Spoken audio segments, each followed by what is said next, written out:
Welcome to episode 209 of the Grip Strip Podcast, the Life Imitates Art edition of the Grip Strip Podcast.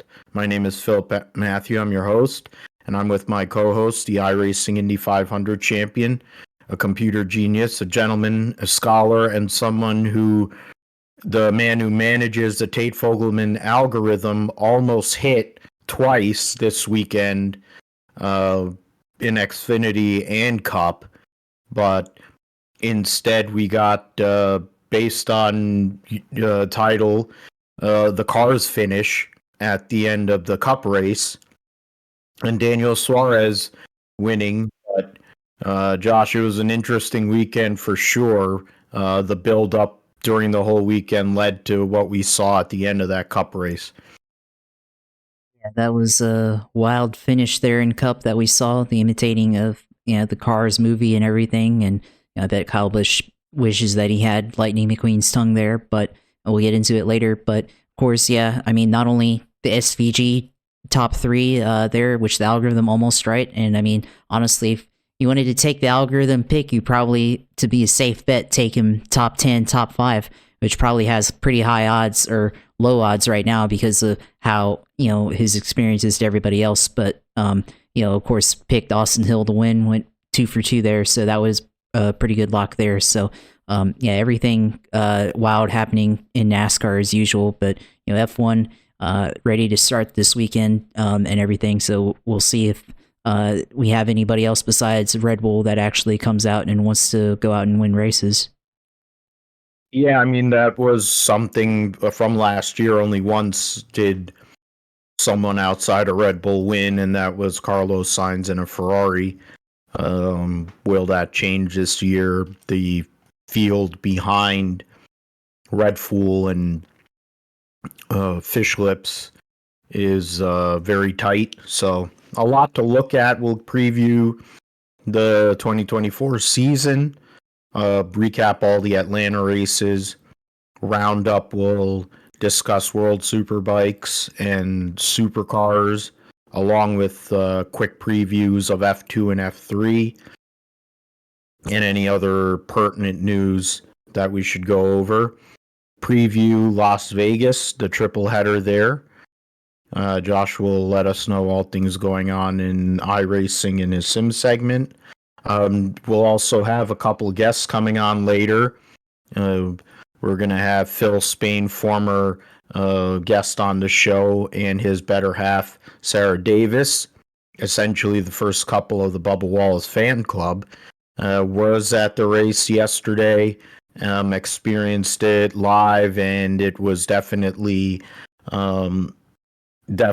pretty good for them. They were on their feet, they said, for a good amount of that race, and that's 400 miles at Atlanta, so yeah, you put in a lot of time there, and they were so focused on the race they forgot to eat.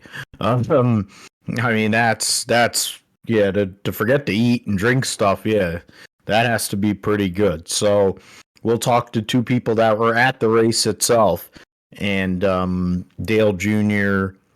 being Redneck Jesus, going and proving once again that he's he's a clairvoyant or something, where he says it's the best ticket in NASCAR or whatever. If you want to take somebody to go and watch their first race, go and take them to Atlanta. And if that was the case, then you might have built a few more fans yesterday. Daniel Suarez saved his job, probably, with the performance yesterday, keeping his car clean, being essentially one out of maybe, I think, 5 cars that ended the race without being in an incident. Gets his second career Cup win, ties himself with Juan Pablo Montoya and Marcus Ambrose for the most wins by an international driver. But Trackhouse Racing is having a strong start to 2024. Chastain was in position to win the Daytona 500 till the green-white checkered. He held up trying to deal with Logano and all that. but ended up wrecked. But he was up front. Now the new driver for Busch, and then Suarez stayed clean. The stats ever since they moved to this configuration, Daniel Suarez has done really well at Atlanta. He was my pick in one of my pools in my single driver once during the season pool, and I was a points leader after picking Alex Bowman at Daytona, and added to my points lead with Daniel Suarez. So that worked out well.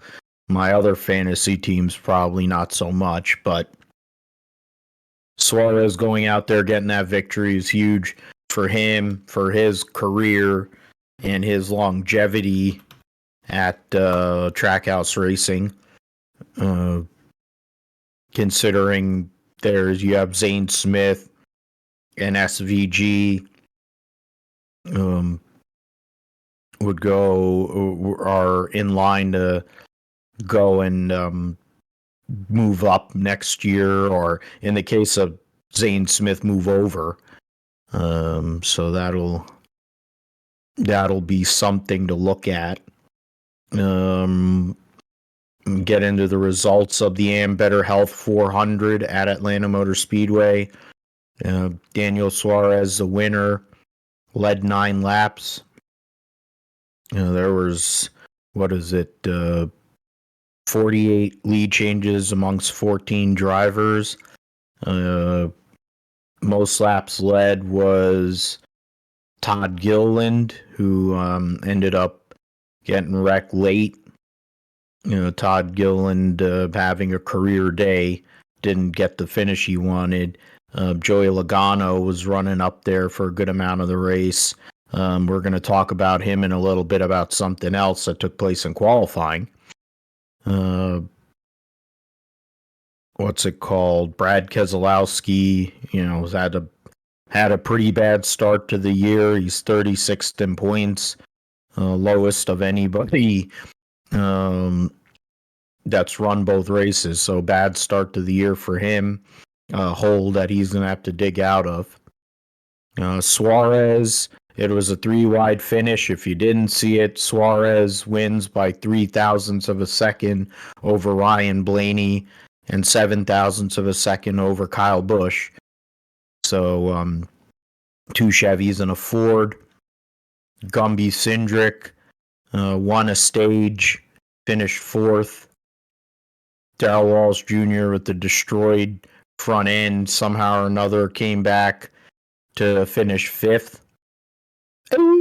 Richard finished 6th. Ross Chastain was 7th. Michael McDowell, the pole sitter, first time in his career getting a pole, finished 8th after wrecking trying to get on a pit road earlier in the race. Christopher Buescher, 9th. And Keebler Gibbs rounded out the top 10. Harrison Burton get an 11th place finish. A lot of people in that pool picked Corey LaJoie. He ended up 13th. Martin Truex was up front for a lot of that race, but just got shuffled back. Kaz Gralla for Rick Ware gets a 14th place finish. William Clyde Elliott II was involved in I don't know how many different incidents, but finished 15th. Daytona 500 winner Byron was 17th. Hocevar took off like he was a Mickey Thompson Stadium truck during that Josh Berry incident and still came home 19th. Justin Haley giving 2 cars in the top 20 for Rick Ware.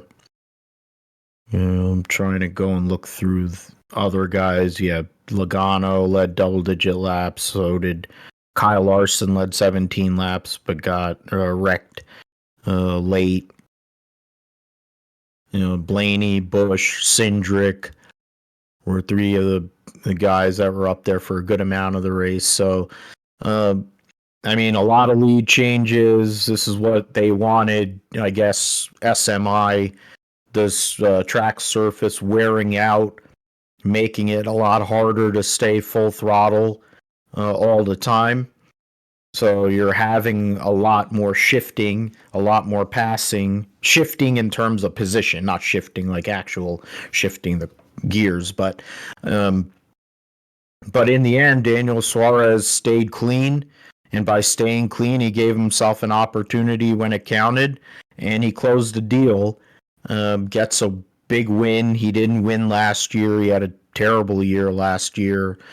While his teammate, they had an off year, Trackhouse in general, but his teammate won 2 races, including the final race of the season, and was up in the points while Suarez missed the playoffs. In this case, he's more than likely going to make the playoffs because he's won. He is a factor on road courses, of course, but winning on a super speedway type race opens things up for him. The crew chief change they made, Travis Mack basically swapping jobs with Bruce Stickler or whatever, it seems to have worked because they're bringing good cars to the racetrack. They're fast, and Suarez, I guess someone he's getting heard. Even though I thought the Travis Mack and Suarez relationship was good, I think maybe it run its course. But Blaney's left wanting. I know he wanted that win. He, felt aggrieved after the 500, just like Joey Logano. And Kyle Busch, of course, he doesn't like losing. After winning the truck race the day before, when everybody laid down, which we'll talk about in a little while, but credit to Daniel Suarez, Josh. I mean, a huge win for him in this spot, considering who he has lurking behind him to be will be future teammates of his, because he got that win there in a big spot. Yeah, definitely in a big spot there for Daniel Suarez, and probably comes out at the right time. And also, you have to look at with the 99 team and Trackhouse, both their cars last week in the Daytona 500, they were up there up front when the late stages of that race prior to the big one. Ross Chastain was there coming to the white flag, and now this week, another super speedway type race. Drafting track is the new term that they're using now, but both of them at the front when it counted. And for Daniel Suarez, a very clutch win here to steal the win at the last minute or last second from Ryan Blaney. Very, very clutch moment for him to come out and pull that win. So, likely makes the playoffs at this point. We say likely, more than likely. I think at this point, the chase, the playoffs, it's going to be not as tight as it was in previous years, but I could be wrong. But I think he is more than likely going to make it. And maybe, with new crew chief this year, they're going to make a lot more strides. This is their third year, his 4th season now in Trackhouse, but 3rd year with this new car and with the teammates. So definitely, I think this year is the year for him to kind of take that next step, and certainly winning like this and a historic photo finish for NASCAR, I think definitely shows that he's ready to take that next step. And then, look at Ryan Blaney, made what could have been the move there, trying to block for Kyle Busch on the backstretch. But honestly, I think when you're the leader with that close, with the way that this super speedway package works, it's really hard to defend, and you have to be a sitting duck in that scenario. So it's definitely difficult, but even though finishing second that close, it's hard to hate it, but still, a win is a win.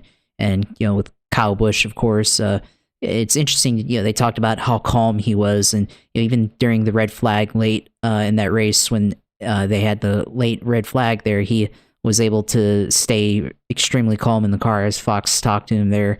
And, even as drafting partners were lost and everything, he was still able to salvage getting up there to lead with push from Bubba Wallace.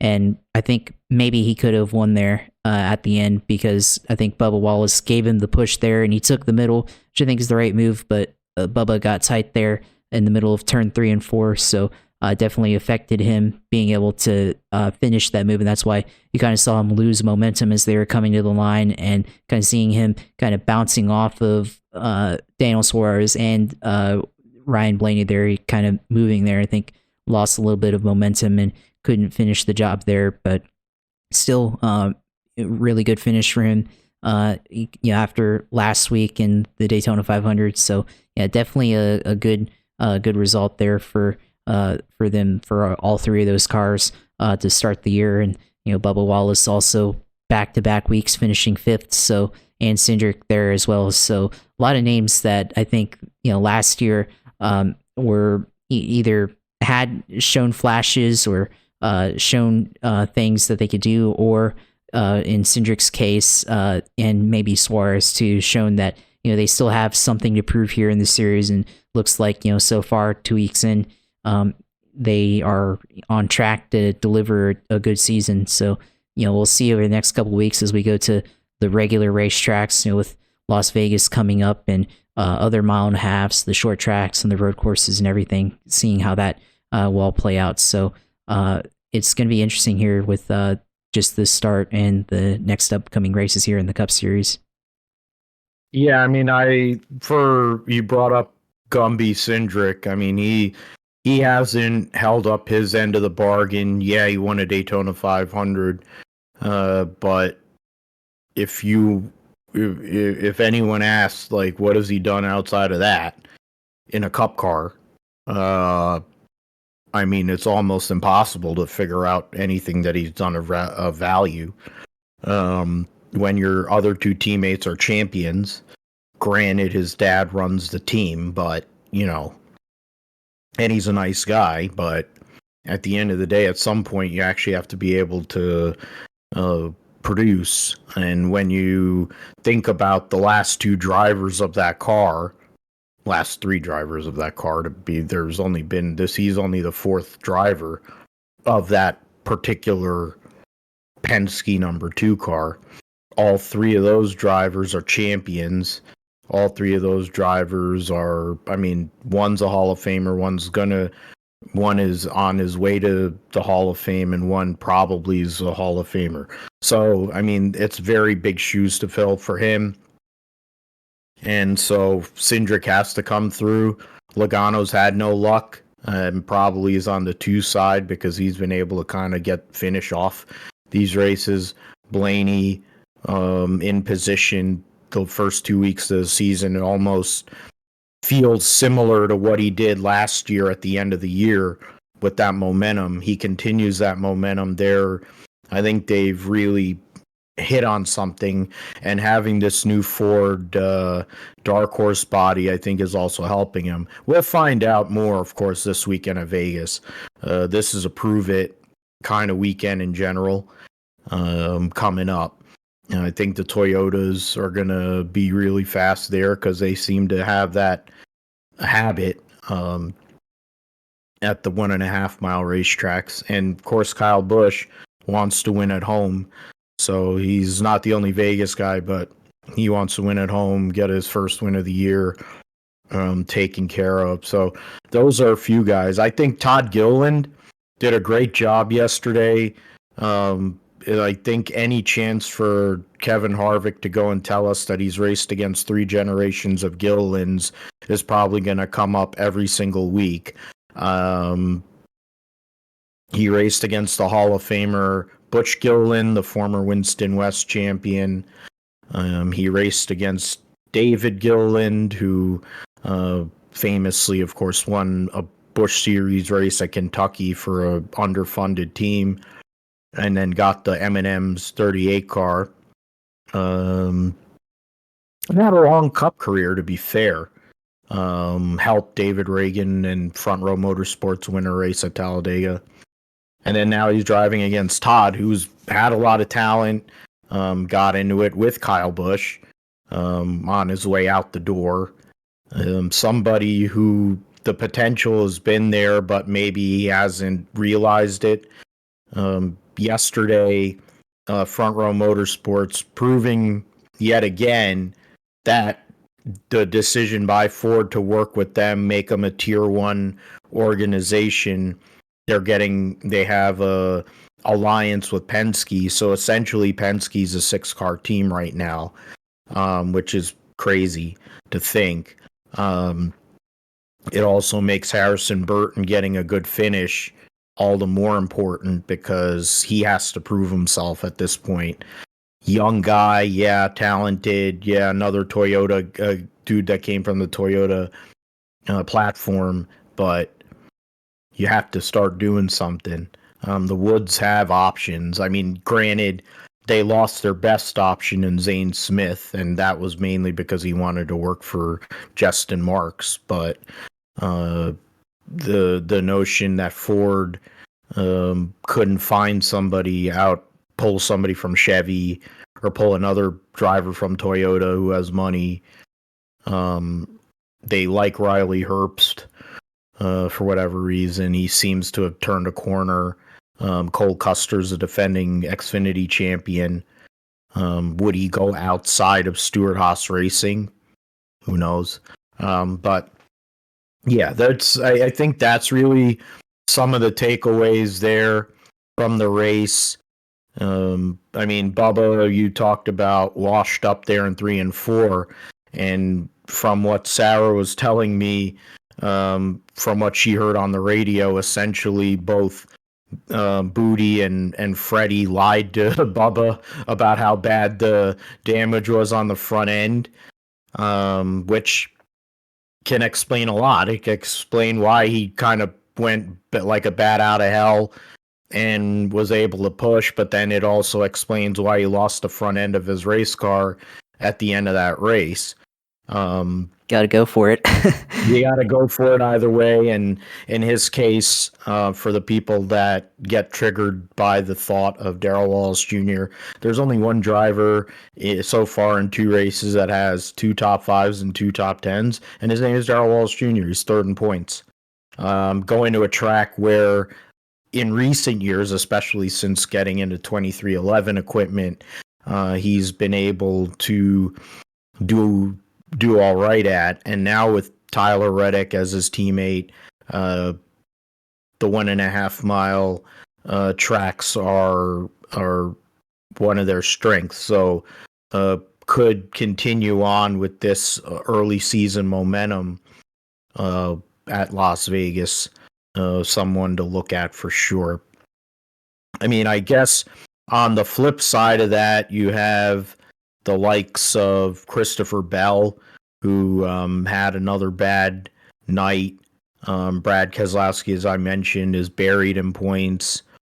Kyle Larson gets wrecked, but he was up front for a good amount of the race before he got wrecked. Chase Briscoe had one of the best race cars he's had in a while, and I was nervous, and I was sitting there not saying anything because I'm like, holy crap, he might actually have a chance.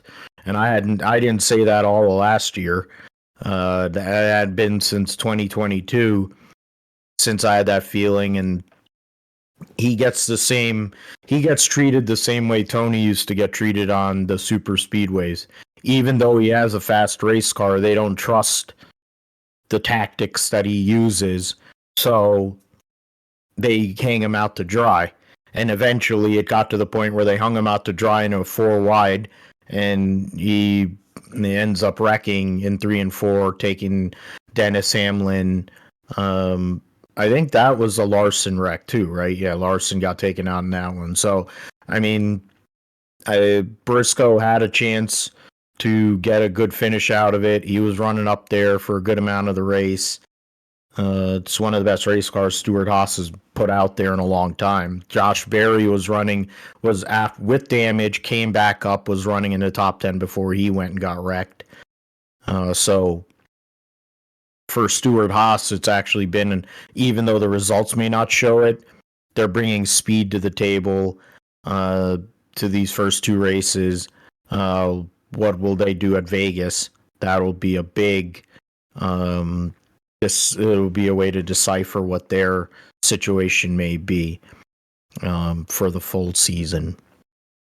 I'll go and switch over. We'll look at the points. the driver points as we sit through 2 races. Kyle Busch leads by a point over William Byron and Gumby Cindric. Bubba Wallace actually is 4th in points. My fault. I thought he was 3rd. He's 4th in points, 3 points behind, with 2 top 5 finishes so far this year. Blaney is in 5th. Clyde 6th. Suarez with the win moves up to 7th after finishing 24th at Daytona. Chastain is 8th. Bowman 9th. Martin Truex 10th. The cutoff right now, Christopher Bell tied with Eric Jones with 47 points. So right now already through 2 races are 30 points behind Kyle Busch. So that's something where you have to win stages and you can make it up that way. People that are outside of that cutoff at the moment, the likes of Denny Hamlin, all the Stewart-Haas guys, Tyler Reddick, Joey Logano, Bald Spot Dylan, and Brad Keselowski. Those are some of the names that are outside of the cutoff at the moment. Inside of the cutoff, you have John Hunter, Nemechek, LaJoy, Keebler Gibbs. So we'll see how it all pans out. It's early in the season though. So Xfinity Series, that race was decided with the fuel mileage. There was it looked like Jesse Love was in position to win the race. He essentially dominated, won both stages, led 157 of the races, 160 whatever. So I guess I don't know how many laps are actually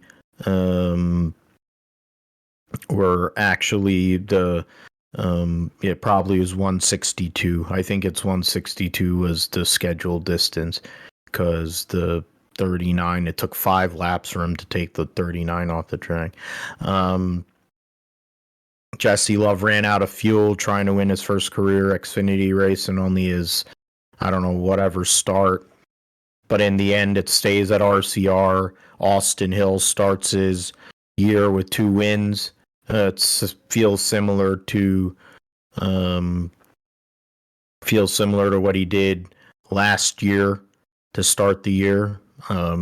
Austin Hill, the winner, only led 2 laps in the race.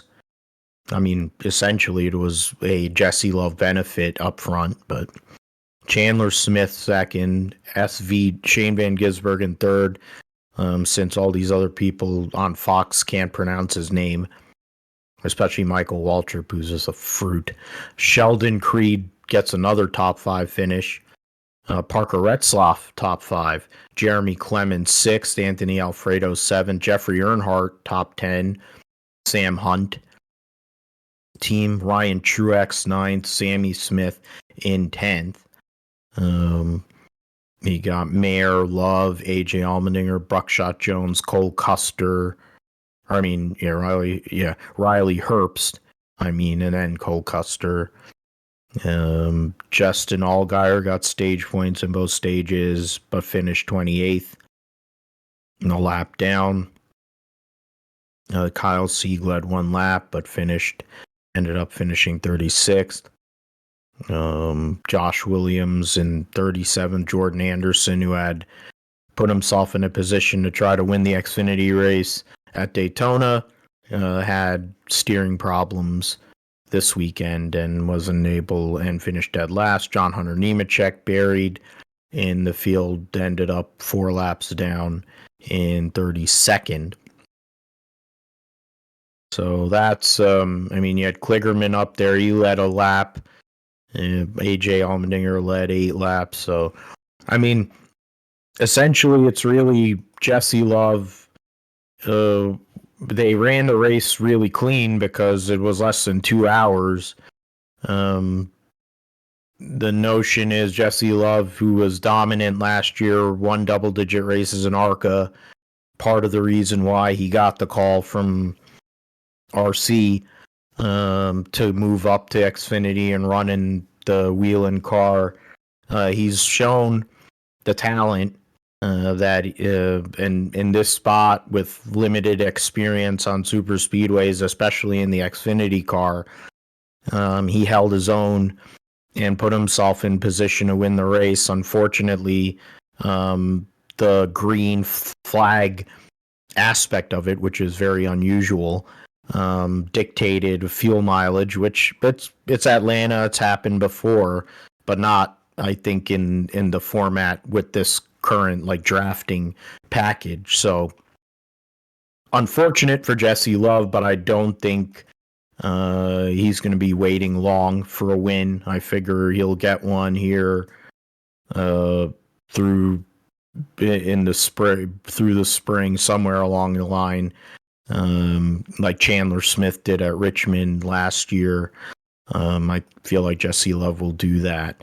But I mean, Austin Hill, when he's resourceful, when he gets a chance, spends a lot of time bitching, but he does win at these drafting tracks with pretty good regularity. He did it in trucks. Now he does it in Xfinity, and 2 for 2 to start the year. Good momentum for RCR in general, at least on the Xfinity side. Yeah, I mean, this is a really interesting race because, with Jesse Love finishing the race here in 12th, didn't get to finish where he was hoping to finish in the lead. Led a lot of laps under green, stayed up in front into the very end under green, and very uneventful race for the most part. Which I think that's kind of the difference with this package and with the Cup package here at this type of track, with Atlanta being converted into a pseudo super speedway, but you have the pavement kind of wearing out already, and the Xfinity package here kind of similar to the super speedway package, but the Xfinity car is less draggy considerably than the truck or the Cup series, so it kind of leads to more single file racing, more racing where the leader is able to manage the both lanes with both lanes coming. So obviously staying in the lead, not very fuel efficient, and that's why once they hit the restart, Jesse Love wasn't able to get going, ran out of gas, stumbled there. And on the other hand, Austin Hill, kind of running in the middle of the pack, was able to save fuel throughout and just go out and win the race there at the end, just having a good restart, virtue of saving gas throughout entire thing. And then, also I think it's just a level of inexperience. Jesse Love hasn't had as much experience in this car as Austin Hill, and Austin Hill has had plenty of races where he's needed to save gas, and I think that could have also factored in to him pulling out the win there. So yeah, Austin Hill comes out, goes 2 for 2 to start the year, which, like I said, with the way that this year is starting, 2 super speedways, drafting tracks, whatever you want to call it, Austin Hill has proven to be very good at this type of racing. So yeah, definitely not surprised that he ended up pulling out the win there. And I think, also you have to kind of look at the package. A lot of people were talking about it on Twitter and on the NASCAR community. Dale Jr. wasn't really happy, I think, because his cars had issues with fuel mileage, with especially Justin Allgaier there running out immediately on the last restart. And I think it's just a matter of things being spread out. So with the package and everything. So yeah, definitely kind of the other side of the coin there compared to the Cup Series. But I think it's just how super speedway racing is with the Xfinity cars outside of Daytona, outside of Talladega. So that's kind of how it is. But yeah, definitely an interesting one there. And then Shane Van Gisbergen comes out with 3rd place finish there. So he had fun, like you said. So definitely looking forward to seeing how he performs on some of the more normal racetracks here in the Cup Series, and how does that compare to running on the super speedways. Yeah, and that's something that we're gonna be keeping an eye on. His former team, Triple Eight Racing, was watching the race at Bathurst as well. So the love is still there, the respect is still there. It's similar to what I mean, it's probably not to the same extent, especially with social media now.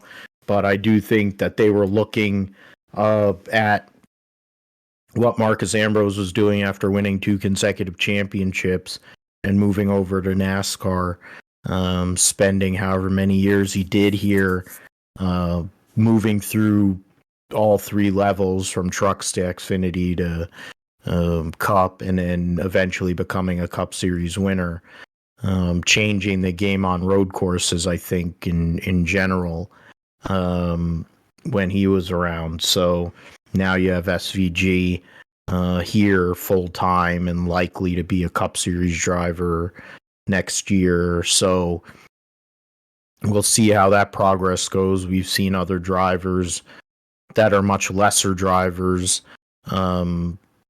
have issues, but SVG is widely considered one of the most talented drivers in motorsports. So the fact that he is kind of assimilating and making things happen that way, not too surprising, I would think. So right now, before we get into the truck series, which, I mean, it's a truck series, we have our special guests here.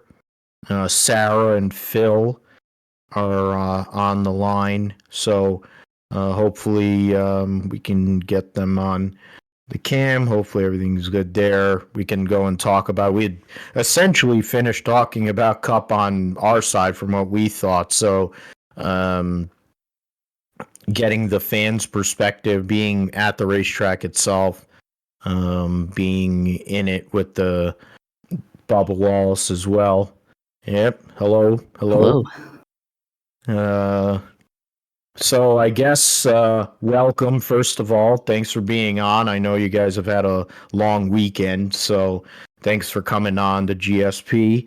And let's give us what what you guys felt during the day, just the whole weekend, how the vibe was like at Atlanta, and what that finish was like sitting in the crowd after 3.5 hours of craziness. Yeah, it was wild. The whole race. We've been talking about it ever since the end. The whole race was probably, of all the races I've been to, the most continuously entertaining race from start to finish. It was so much to watch, and I'm sure the TV didn't get even a fraction of what it was like watching it from the stands. It was just watching the pack. There was so much going on from the front to the back the whole time. It constantly felt like they were going to wreck at any minute. We didn't get a drink. We didn't need a snack. Like the whole race, you were just like glued to what was happening the whole time. I have anything you want to add? Yeah, and I would say, and I'd bounce off of what Sarah said. It was more entertaining than probably. I'd say it's probably maybe about, out of the races that we've been to the past couple of years, that was probably at least within the top 3 as far as excitement goes. All the other ones have been at Charlotte, but what they did yesterday, and like there were times like on restarts where we didn't sit down for maybe like almost close to 10 or 15 laps, just because there was always something to see, whether there was a battle or somebody deciding to make a move like Austin Cindric did, where he took it 4 wide and then didn't wreck the field, and then you get moments with guys like Chase Briscoe where they end up wrecking the field. But, Yeah. Yeah, it I was. know. Thank you. I get it. It's being a Briscoe fan is painful. But that was not fun. I was happy, and then when I saw him go forward, I'm like, this is not going to end well, and it didn't. So No. Yeah. Yeah, but the whole overall vibe, like I can't imagine how anyone there did not just have the most exciting time watching that race. And of course the finish was amazing, but the whole race was just like you were on the edge of your seat the whole time. Because there was just like the way they were darting in and out of the lines, people would just all of a sudden decide to make a third lane, whether it was through the middle or darting down underneath everybody. It was constant action. There was no lull. Like I'm used to, especially with this car, this package, there being a lot of lulls, some downtime when you're at the track. There was no downtime. It was just constant action the whole race, which was it was just really, really entertaining. yeah, and I mean, you made the mention of it. TV didn't do it justice. I mean, Dale Jr. went and told everybody that they have too many close-up shots, which is true. Maybe with Redneck Jesus saying it, maybe Fox will actually change something, but they probably won't. But I mean, the intensity, it wasn't like being there, of course, but the buildup was there. Kevin helped. That's one thing that is good about their broadcasts now. You have Kevin Harvick. He's able to explain all these things very well. He's basically put a muzzle on Boyer, made him tolerable-ish, if that's possible. But it made the race trying to keep up with all that stuff. It was intense, all the runs, all the things. And I mean, I bring it back, we were talking about it, Sarah, earlier, and of course Phil, with your guy, our guy. I mean, we all are fans, so but in your guys' case, much more front facing, and the connections and getting that, uh being able to be there with him. The only gentleman that has 2 top 5s and 2 top 10s in 2024, his name is Darrell Walsh Jr., and he didn't even have a front end on it, really. And you let me know something that was really funny, but then considering Freddie, he would lie to Bubba to go and make him race better anyways. Booty will do whatever he needs to do as well. So I guess it didn't matter until 3 and 4 on the final lap, but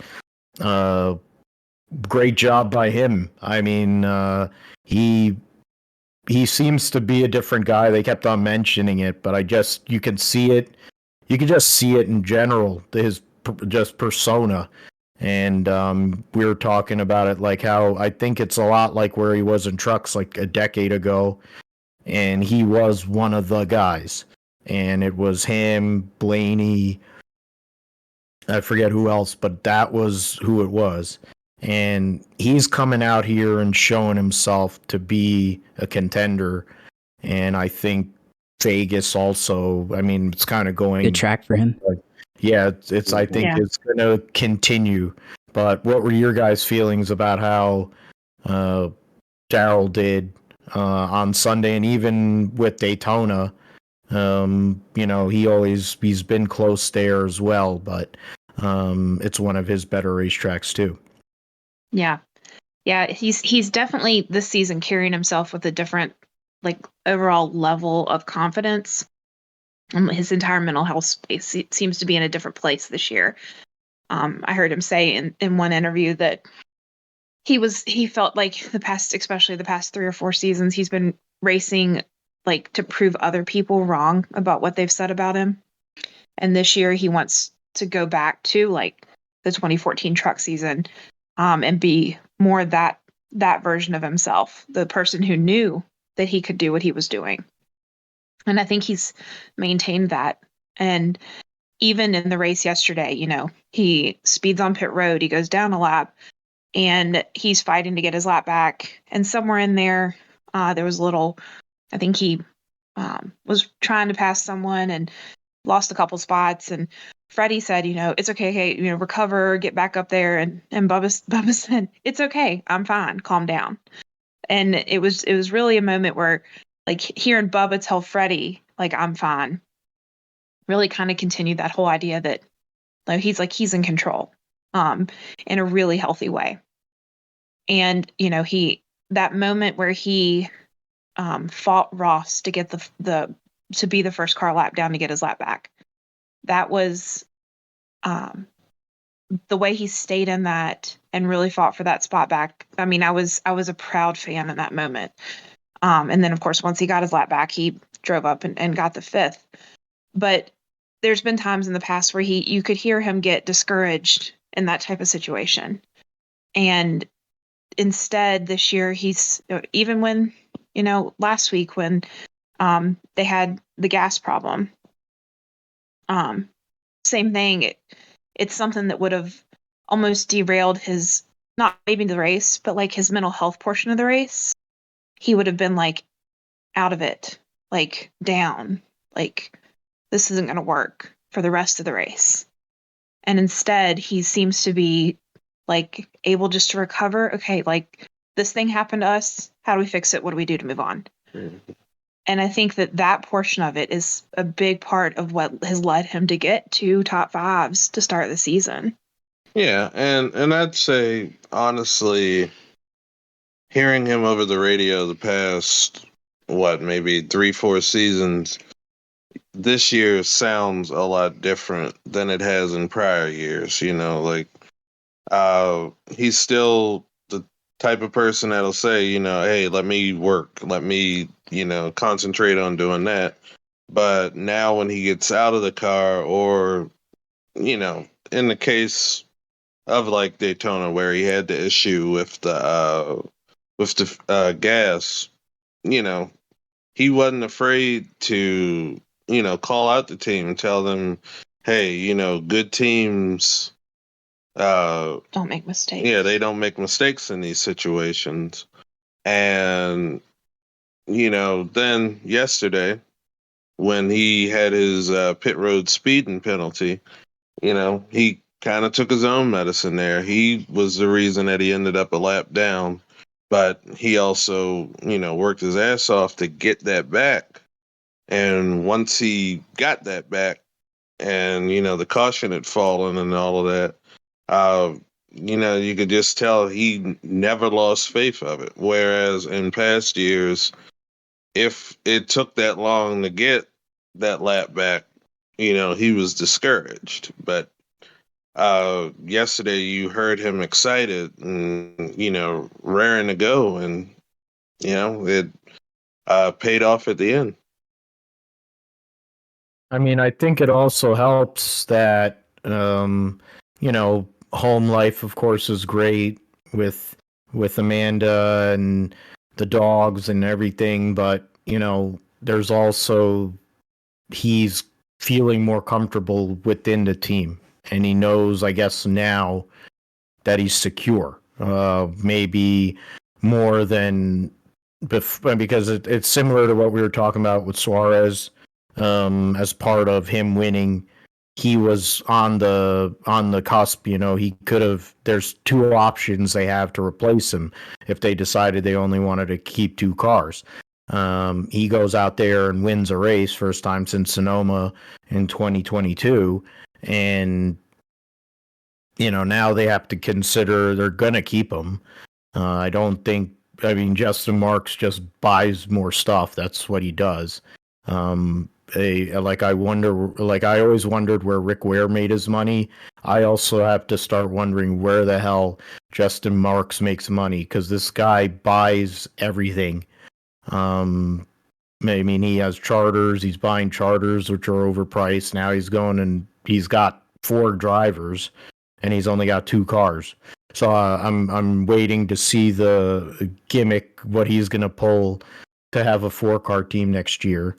And in 23XI's case, of course, Denny wants to expand, but he's not. Him and MJ aren't trying to drop 40,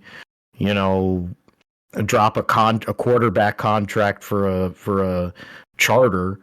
And I mean, now, to be fair, who's going to be the seller? There really is nobody. That BJ McLeod charter was the last one.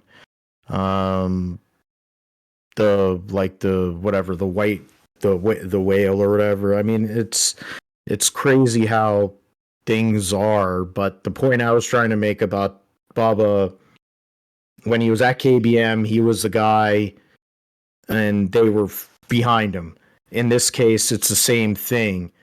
And you also have a crew chief that Booty Barker, I think, has been hungry for decades and has always wanted to prove himself. He comes, of course, from the Evernham Rainbow Warriors mold. So why wouldn't it make sense? He took him and Scott Wimmer went and almost won a Busch Series championship, was it 2 decades ago, with barely any money. Why can't he go and win a championship with Bubba? I mean, that's really something there. And I think with him and Freddie, of course, being best buds, they can talk to each other like brothers. They could also give each other the business that they need to, but in the end, there's a love there.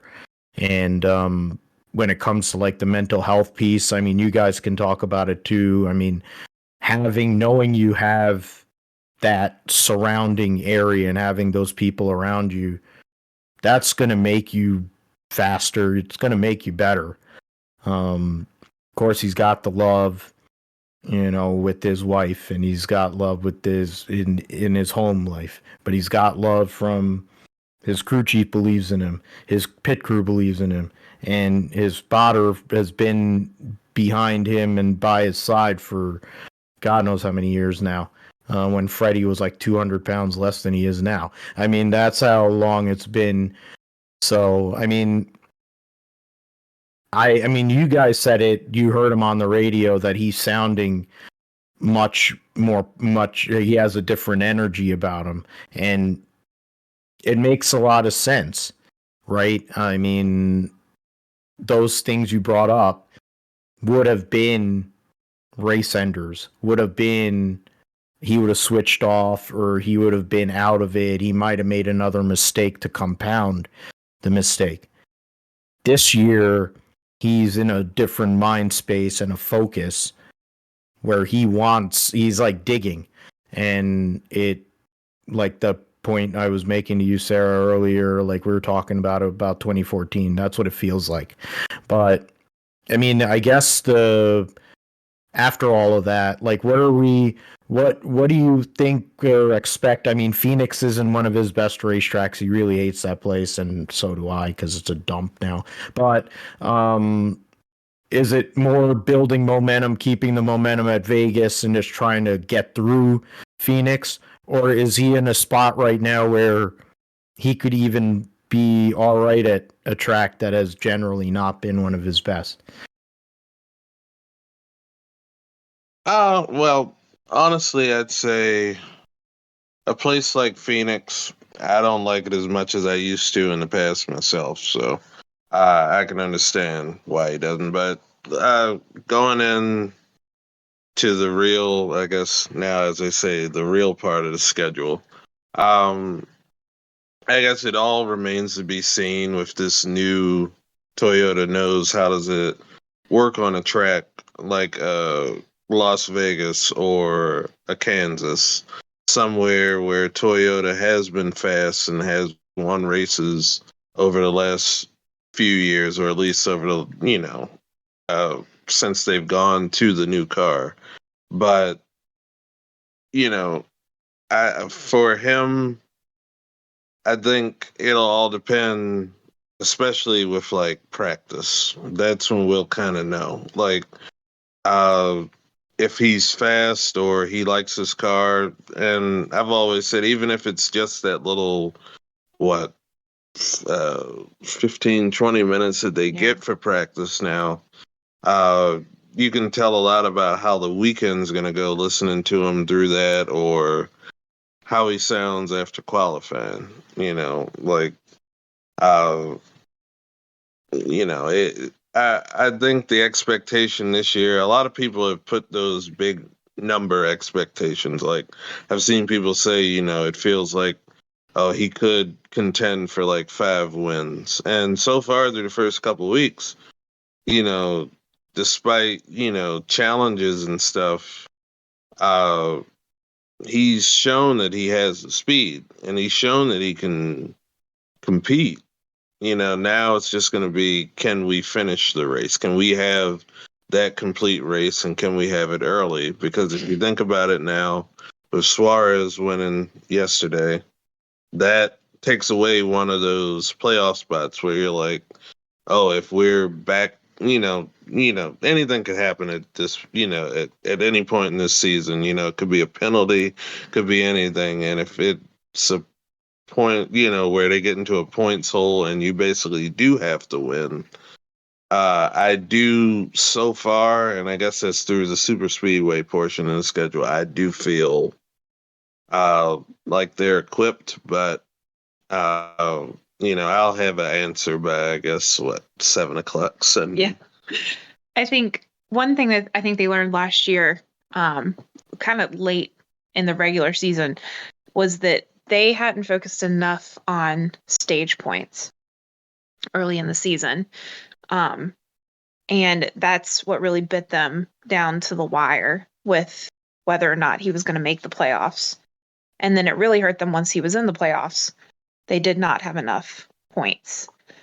So I think that there's going to be a lot more focus from the 23 team this year on getting stage points in particular. So my expectation would be certainly for Vegas, I expect them to perform well. But tracks like Phoenix, and then he specifically called out on Door Bumper Clear last week that his weak tracks he thinks in his mind are Sonoma and the Chicago Street Course. But I would put Phoenix in that list as well. For tracks like that where he is not as strong, I would say just the best finish, if stage points probably aren't really in the game, the best finish possible. I think about a couple road courses, like the Indy road course last year is not one of his strong suits either, but then he went out there and he wasn't in the top 10, but he was close. And that's about what I would hope for at those tracks that he's not the strongest at.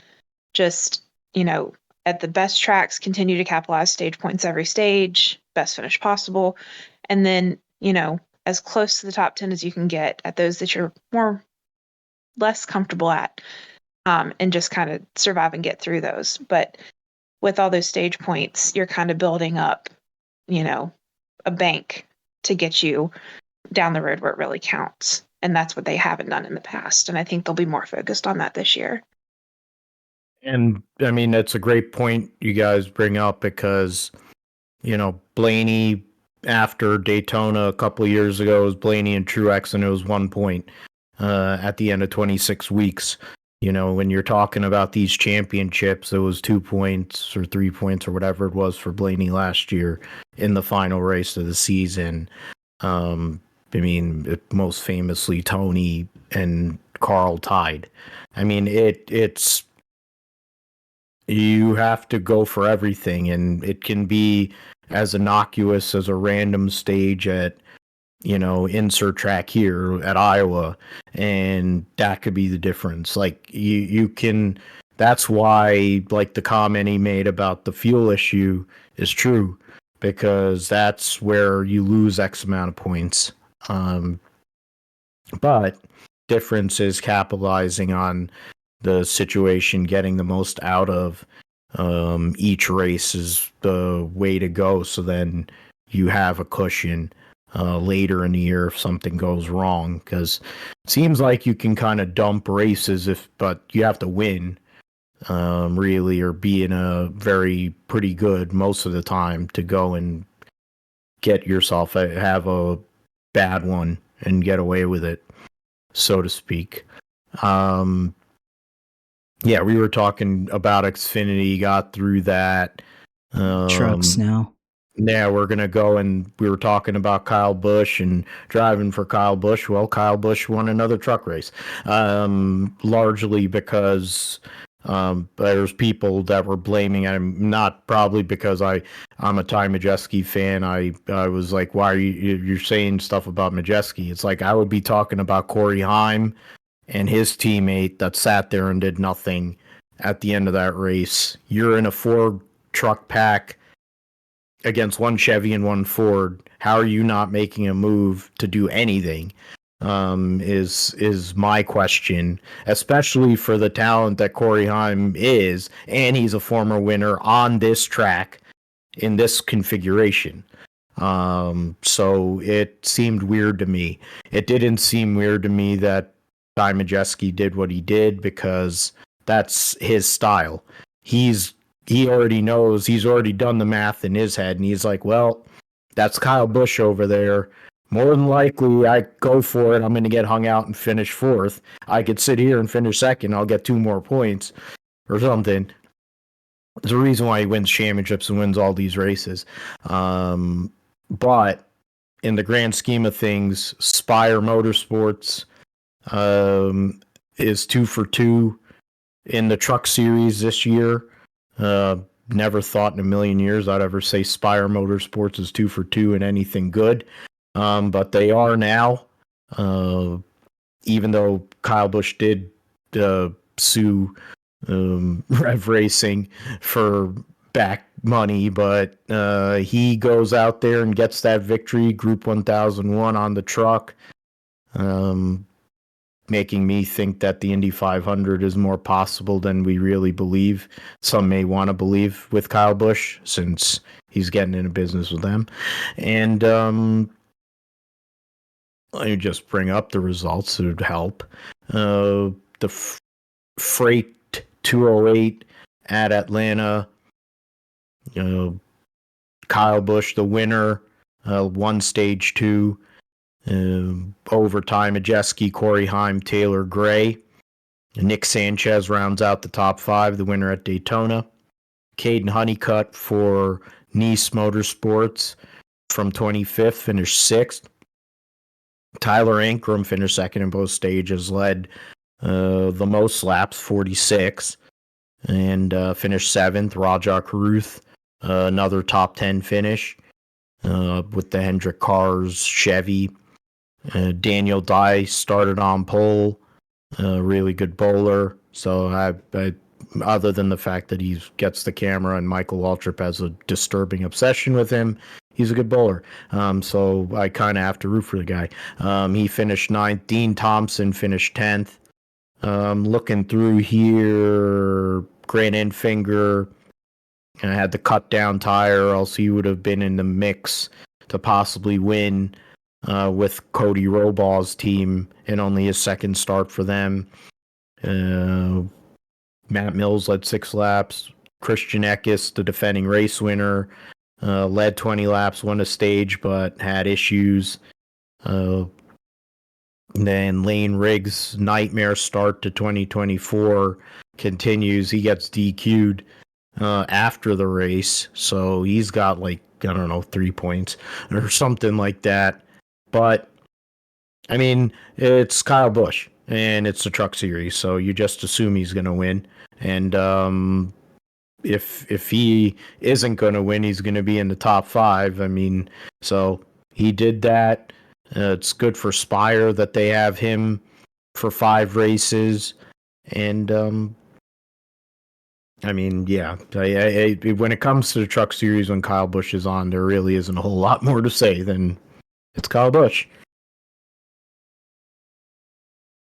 I mean, Kyle Busch definitely coming out with the win here, but yeah, kind of an unusual way to win for him. But he's Kyle Busch and comes out with the victory there at the end. But yeah, you mentioned Rajah Caruth there. He had an early spin in that race as well, but kind of recovered there and finished top 10. And coming out after last week, another top 10 for him. So continues to perform kind of on a better trajectory than when he was last year. So continuing to improve for him. But yeah, Ty Majeski, I think he's just points racing as well. And Corey Heim, didn't really have as much as well. So he was points racing there. But yeah, it's the Truck Series, and you brought up the point about Kyle kind of being in a lawsuit with Max Siegel and Rev Racing, which is kind of interesting because I think they're also kind of aligned with Spire. So yeah, that's kind of an interesting vibe there. But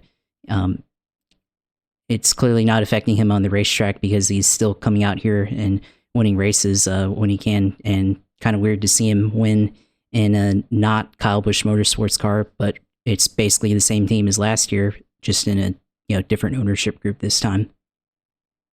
Yeah, it's weird to look at it and not have a number 51 like Rowdy Burns, but he can win in anything. And in this case, Spire bringing a lot of trucks to the racetrack. Between them and McAnally's team, they both have taken over the Chevy fold in the Truck Series, and they seem to be bringing fast vehicles so far through 2 weeks. The Ford Brigade is the Door Sport, and then you have Front Row, but Front Row has definitely had they dropped out.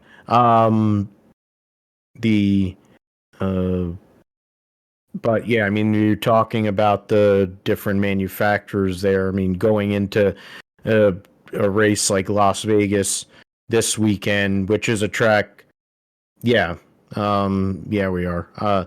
Las Vegas, which is one of the better tracks for the Truck Series, where the drafting and the wake. We're gonna see what some of these drivers and teams that are a little behind at the start of this year, what are they gonna do? I mean, I'm looking through here, points wise. Lane Riggs, I said he only had. No, it's fine. Yeah, it was. Lane Riggs has 7 points, or no, gain loss. No, I mean he has 8 points. Oh, that's for full government. I never knew that. There you go. We found out the government for Breidinger. I didn't know her full government until just now. They listed in her points. Yeah, you can see her full first name in the points in on the Truck Series side. I'm like, oh, that's her government. Antoinette / Tony / Instagram influencer / whatever / she went and shit on Gustine and he still won. But wanted to ask you guys, I mean, yeah, Kyle Busch winning, it's just like any day that ends with Y, you know he's going to win, but it is a little different seeing him in a Spire truck instead of a Kyle Busch truck. Going out there and winning, and I think the calmness, like you guys brought it up earlier, or I think Josh, you brought it up earlier, where he's in a different zone. I think now that he's not owning the truck team, that his commitment is more towards not only driving for RCR, but Brexton and his career. Maybe we're going to see a different Kyle Busch, if that's possible. I mean, he's got 18,000 personalities, so it's entirely possible. But will this Kyle Busch be different, where he a little more subdued, a little cool, more cool, in the immortal words of Stuart Scott, cool as the other side of the pillow, Kyle Busch? Or is it going to come out as the season goes on? What do you guys think about that for Kyle as he gets a 65th Truck Series win?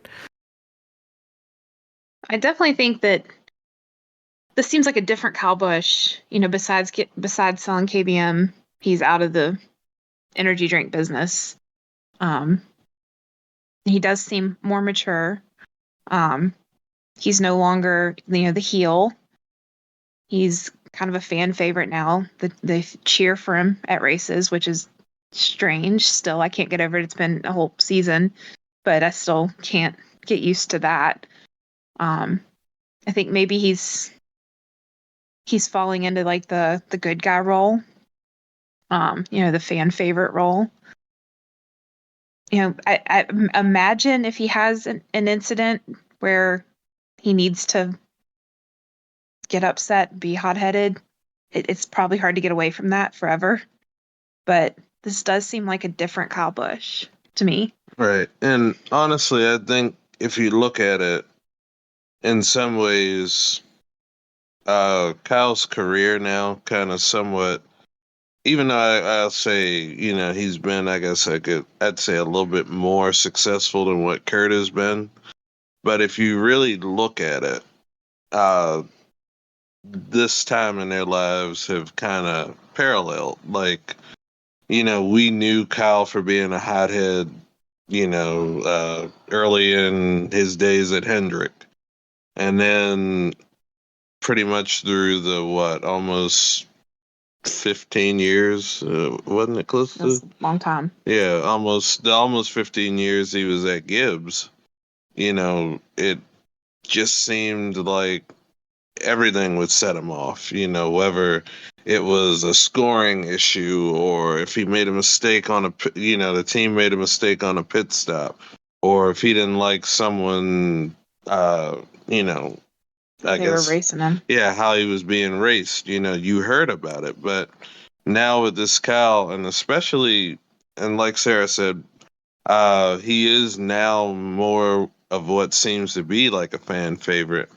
But I think in a way, it all also plays with who he drives for. Like fans are automatically, or at least some of the older fans, they're going to be, they were happy that he was going to RCR because it was basically, I guess you could say, the closest thing we've had to a Dale Earnhardt, where he was such a polarizing figure.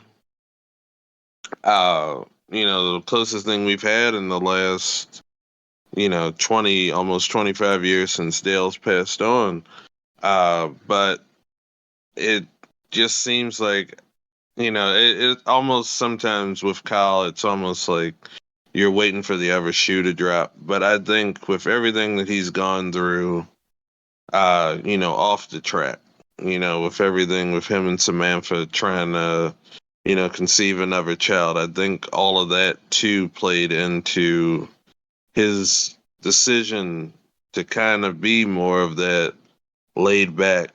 Now it's time for me, and especially not, owning the truck team, he can be more of that mentor that guys, especially over at Spire with some of the younger guys like Chase Purdy or Raja, or even, other younger Cup Series drivers. Like he can talk to Corey LaJoy and stuff, but or I feel like he can talk to Corey. I don't know. I don't know how that relationship is, but it seems like it's the Kyle Busch that I think if we had from the beginning, a lot more people would be, have a different view or a different feeling about his personality. But, I think that happens to every driver once they start getting older, or they've been around where they've gone from the putting on the black hat or being the heel to, hey, I'm older now. I'm gonna ride off into the sunset eventually, and I don't want people to hate me for my entire career. So, Yeah, good points for sure. I mean, with Kyle, yeah, the RCR move, driving a Chevy, that also probably helps. The Kyle Busch being the closest thing to Dale Sr. also. But the point I think you guys brought up about that dynamic, of course, him and Samantha, a lot of stuff that had gone on that we weren't privy to. Of course, it's news with, trying to conceive babies, IVF, all that, but he and the point you made, Phil, about the way him and Kurt, how similar things are. Kurt blew himself up and basically had to start over. And Kyle has tried multiple times over to blow himself up, but because he's so good, he was saved. It also helps that Eminem Mars didn't ever leave him for nearly 15 years. Kellogg's was willing to stay with him too. That's something that, when for him, we know what he is, we know what he's capable of. He jumps into almost anything and he can win. But the thing is, now the respect is building, and I think he's trying to dictate, like you guys said, he's trying to dictate the story as he walks out. He also now, you brought up Kurt. The fact is, Kurt didn't get to finish his career. So now it's like Kyle wants to finish his career. He wants to be able to see Brexton move up, and be healthy. And he has, they have their daughter too. Who knows what they're all gonna do. So there's a lot of moving parts for him. But I think, for Kurt, or the way Kurt's career went, for Kyle laid down that path, and he did a lot of the same things Kurt did, but because Kurt did it first, he got away with it because he's a younger brother and also being really damn good. But now he's an elder statesman in the series now. He's basically he's the longest tenured driver now. Yeah, he's longest tenured. Because of Kevin retiring. So, which is insane too to think, because I remember him driving at 18 years old in a cup car, 19 years old in a cup car. Shows how old I am. But then that was the same crap that we went through. We went through that with other drivers over the years, and it's like, oh, I remember him when he did this, and then it's like, oh yeah, I remember when Kyle Busch was driving a truck for Jack Roush at 16. And it's like, yeah, he's that guy. But he's different these days, and it's something that we'll see what he does in the Cup car.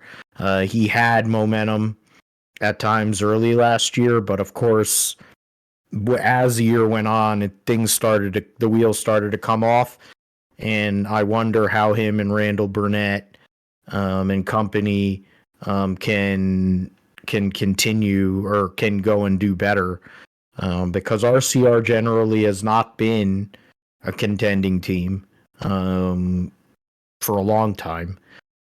Kevin basically carried him on his back. He left. They went into tank.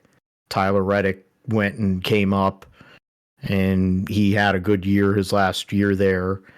But then, of course, he signed with Denny, so he was going to move on. And I guess RC got lucky that Kyle was available, or else he'd have been SOL. But we'll see what happens with that. I think Kyle is an interesting story for the year. He always is an interesting story, to be fair. Come on, it's Kyle Busch. But I guess I don't want to keep you guys too long. I know you guys are tired, but in terms of where we can find you guys and find all the stuff, because you always post updates, radio stuff, everything. Like if you're a Darrell Wallace Jr. fan, these two people right here, this couple is ones to follow. They'll tell you everything. It's entirely possible that you got connections with Amanda too, and then you probably know other stuff too. But where can we find you on the socials, so we can stay updated with what the man in the 23 car is doing? I'm at Sarah with an H Davis again on basically all the socials. And I'm at Phil in Espanol. Or if that's too much for people to figure out, just put Phil Spain in the search bar. I'm normally like one of the first that pops up. So, yeah. But that's on pretty much all my social media as well, too. And thanks for coming on. I know you've had a long weekend, but you had fun at Atlanta, and now you can go and assist Dale Jr. and Marcus Smith in selling more tickets, since they really need all the help with all the money they have. But the fact of the matter is Atlanta Motor Speedway will be the first race in the playoffs. So if you liked it here yesterday or this weekend, let's see it in September when it's hot as hell at Atlanta, and you have a championship on the line. Yeah, that's going to be something. But thanks. I know, Sarah, you brought up. You did a great job. It was all the information, all that, and the great energy. And Phil, we know you, so we're gonna no sell you because you've been on the show before. But the fact is, it was great to have you both on, and thanks for the time. And hopefully we can do it again soon, maybe after another one of your races, since you guys are going to be going to a bunch of them this year. So maybe we can get your perspective, depending on the racetrack. Maybe Richmond, I think you guys are going to. That's going to be one I think would be a curiosity. So thanks again for your time. Yeah. That's cool. Thanks so much for having us. And yeah, we'd love to come back. Absolutely. We're always open to having guests because it makes it easier on both of us too. So we don't talk the whole time. Y'all have a good night, and definitely be looking at your guys' Twitter X handles so I can go and see where the 23 is. Don't really have a hard time. It's easier to go to you guys than it is to even go to Daryl's stuff. Unless he's going and taking pictures, which of course he's very good at. So He sure is. yeah. Yep. So thanks again for coming on, and we'll see you around the corner. Of course. Awesome. Thank you. Yeah. Take care. All right. Bye-bye. Bye. Bye. So, yep, that was Sarah and Phil, the first couple of the Bubba Wallace fan club. That was good to talk to them about different topics, of course, involving NASCAR. I think we probably would be an interesting one to go and bring Joe, if Joe is ever available, and have them two on, really have like a round table Discussion on a lot of the different things like charters and stuff like that. But we'll get to that later on this year, maybe.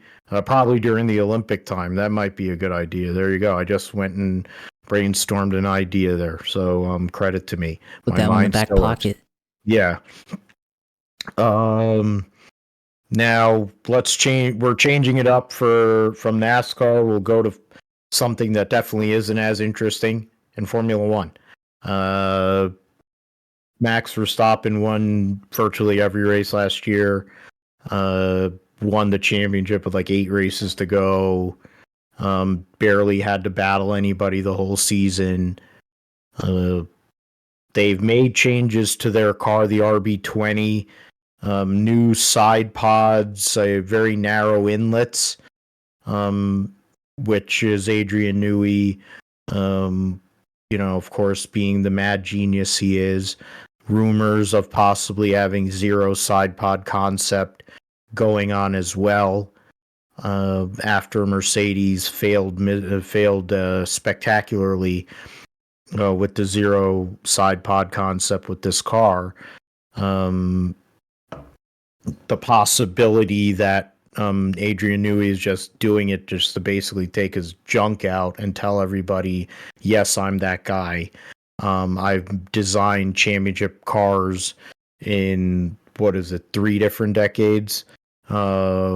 At least 3 decades, because 3 decades, maybe 4 decades that he's designed championship winning cars, all different regulations. But I mean, it starts and ends with fish lips, Josh. I mean, the bigger story, I think, because of doing this by team, I think the bigger story is what's going to happen with the second seat. Will Sergio Perez make it through the season? Will Sergio Perez, if he does make it through the season, have a ride in 2025? is Daniel Ricciardo already guaranteed to be the lackey for Max Verstappen? Or is Yuki Tsunoda going to take a big step and possibly go and change it all up, and they pull a 180, one-eyed Marco, and he goes and puts Yuki Tsunoda in the car, which would make a lot of sense in that he's also a Red Bull Junior. He's a Honda person, at least for the next couple of years, or what is it? It's 1 year deal. So they could take a 1 year flyer on him. If he's good, okay. If not, there's probably other options they can look at in 2026. They could probably put Liam Lawson there if Liam Lawson wants to terrorize himself that way. But I think with Red Bull, they don't really have any resistance as of now. I don't think they really showed anything during testing. They dominated the last 2 years. Last year was ridiculous. It was akin to what McLaren did in '88. It was Nigel Mansell in '92. It was Michael Schumacher during his reign at Ferrari, where he basically win every goddamn race. But the more compelling story, other than Karen Horner and what's going to happen with him, whether he's going to still be around or not, is what's going to happen with that second seat. And what do you think? I mean, I personally believe that Ricciardo, he's been politicking for that. And he did good work last year. The car they have this year is basically the RB19. So I have a hard time believing they're not going to be up front, or at least in contention with some of those other teams. So I think it's Danny Rick's ride, and everybody knows it, and that Sergio Perez is just, filling the seat for this year. But there's the expectation you have to go and finish second in points. You have to win the constructors. I mean, they'll win the constructors, but you have to finish second in points. And it was basically, it took help for him to finish second in points,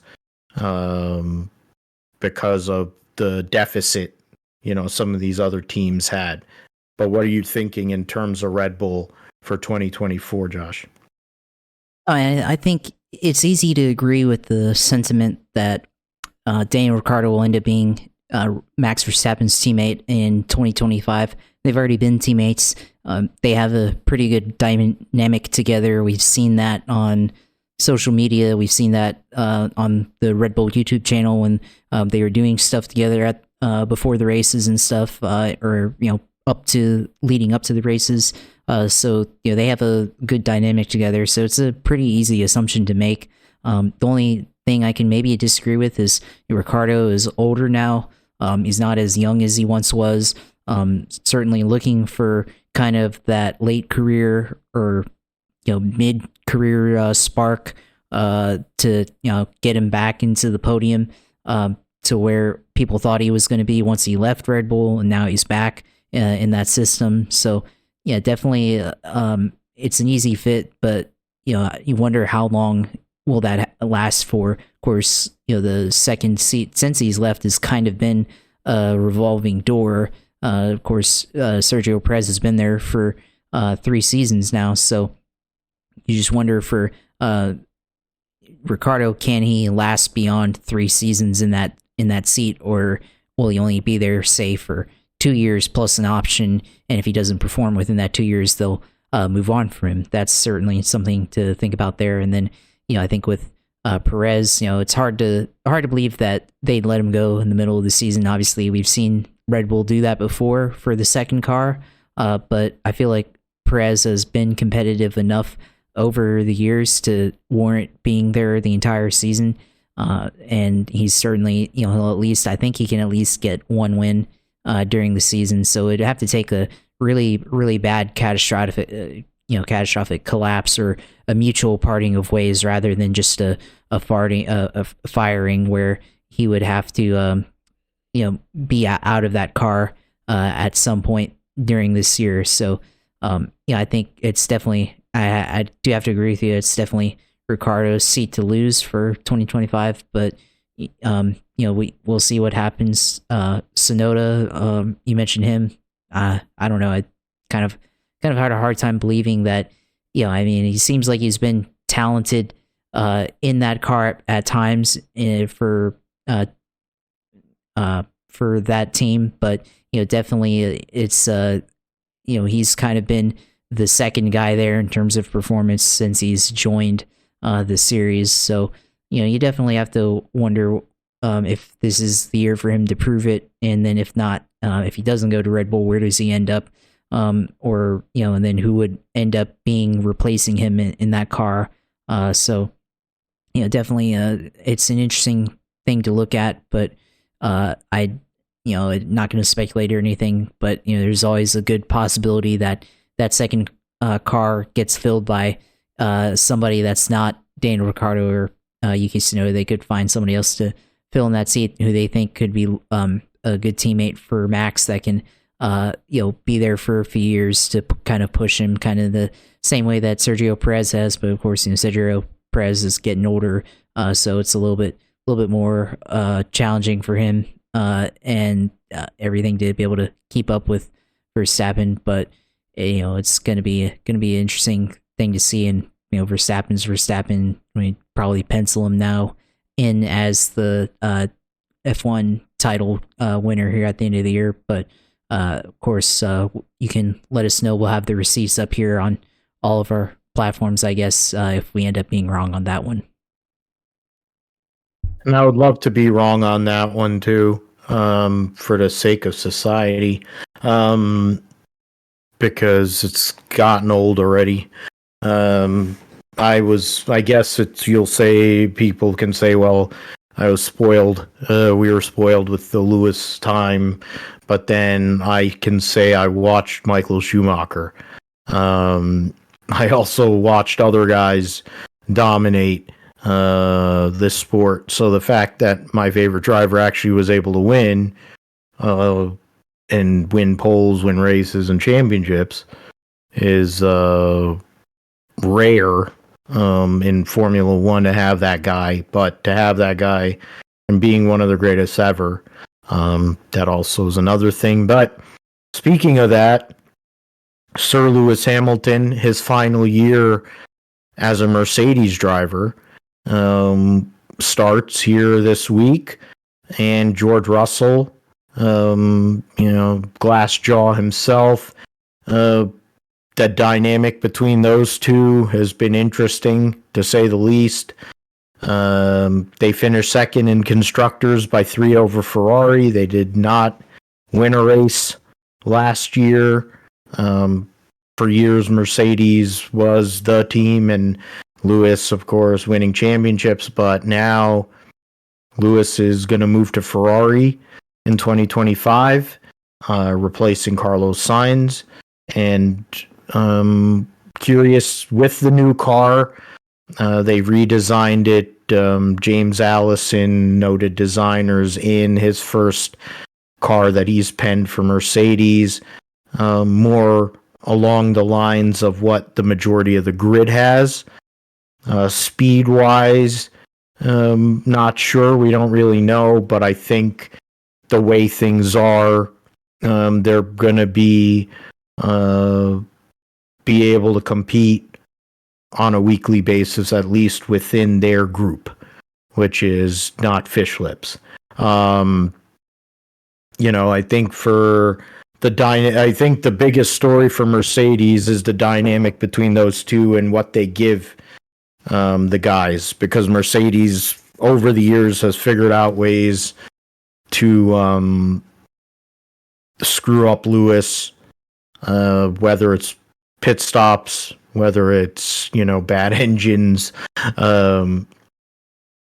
etc.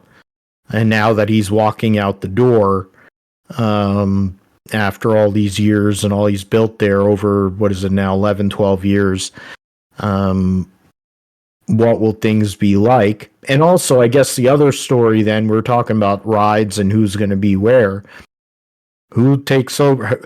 Who wants the unenviable task of having to take over Lewis Hamilton's seat?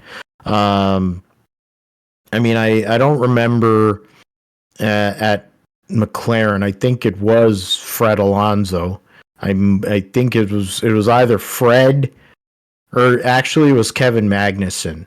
Yeah, Kevin Magnussen was there for a year. They got rid of him for whatever reason, and they went with Fred Alonso. And that was when they were doing the Honda deal or something. Track. Yeah, and so that was the other ride. So now,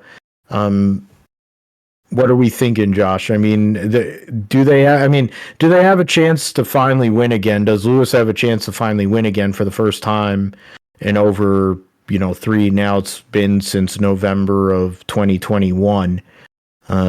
He won at Saudi, and so that was his last win. It should have. Well, yeah, I'm not going to get any other stuff, but can he finally win again? Walk off out of Mercedes on a high note, or is it going to be more of the same, kind of struggling and not being a factor, and basically battling for scraps? It's an interesting plot line that we have with Lewis, because with Lewis, last couple of years, obviously he struggled, and the Mercedes, they've struggled with the ground effect type downforce that is part of this new F1 car, and the bouncing and everything that they go through on a lap by lap basis. They've struggled with that, seems like most prominently. But I think for Lewis and for Mercedes, there seems to be more optimism coming into this season.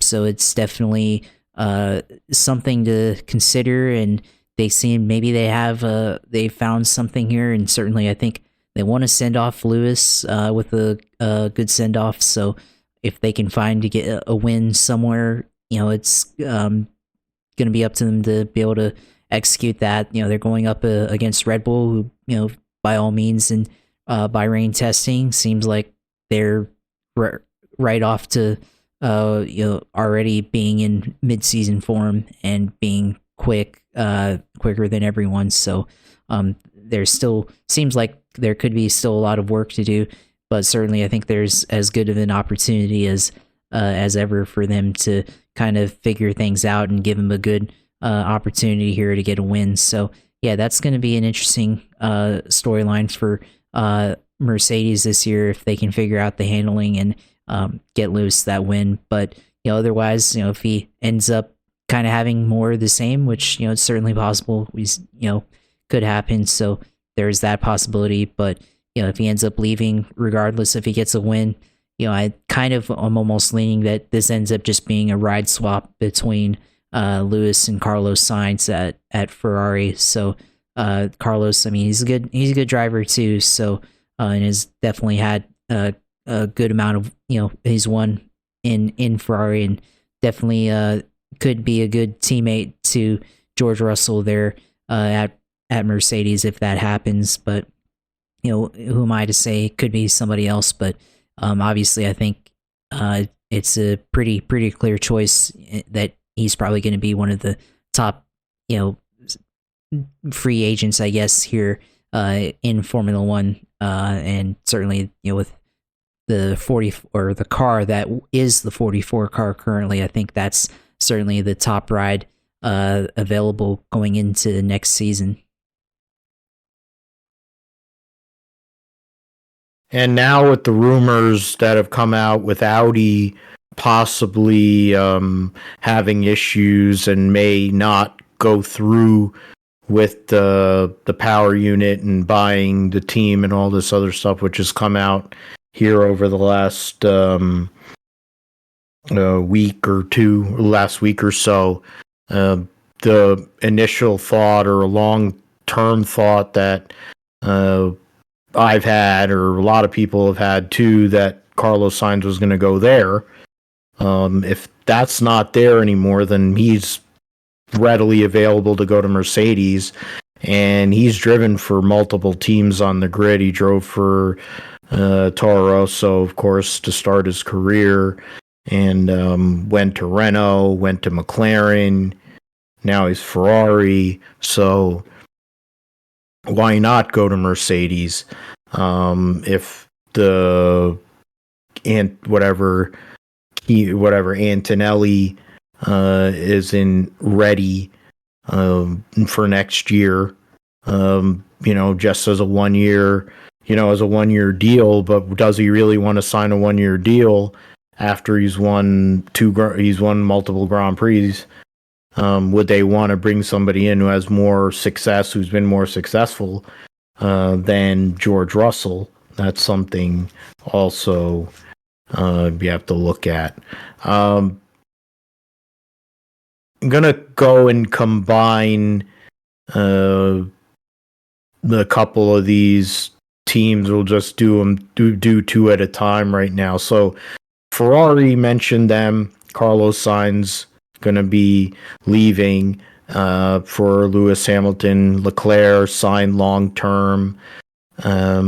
Made inroads last year, but still a lot of the same old Ferrari mistakes and stuff. But they won. They qualified well a lot of the time. They won a race, of course, at Singapore with Carlos Sainz.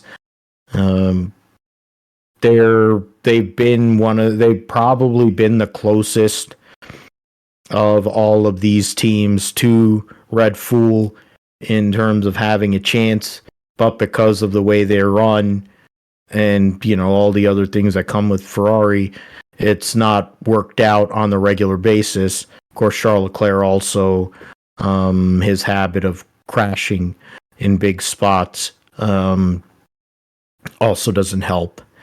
McLaren, on the flip side of that, started the year with an absolute lump of coal last year on wheels, and somewhere in the summer, early in the summer, they brought an upgrade, and they were a totally different team.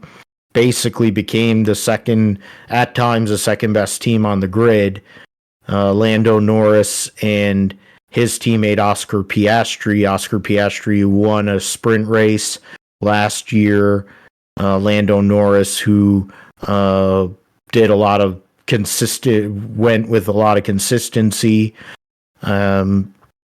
Those two teams, along with Mercedes, and then the next team we're going to mention, I think that's that group that are going to be battling each other, and they're going to be taking points off of each other this year. Ferrari's got the dynamic of the changing drivers, but they want to make progress. They want to win more than one race. They won a lot of poles, but only won one race. McLaren arguably has the best combination on the grid in terms of young talent, and Oscar Piastri has been rated high for a long time. In terms of teammates to Lando Norris, lots of people talk about Lando Norris and how good he is.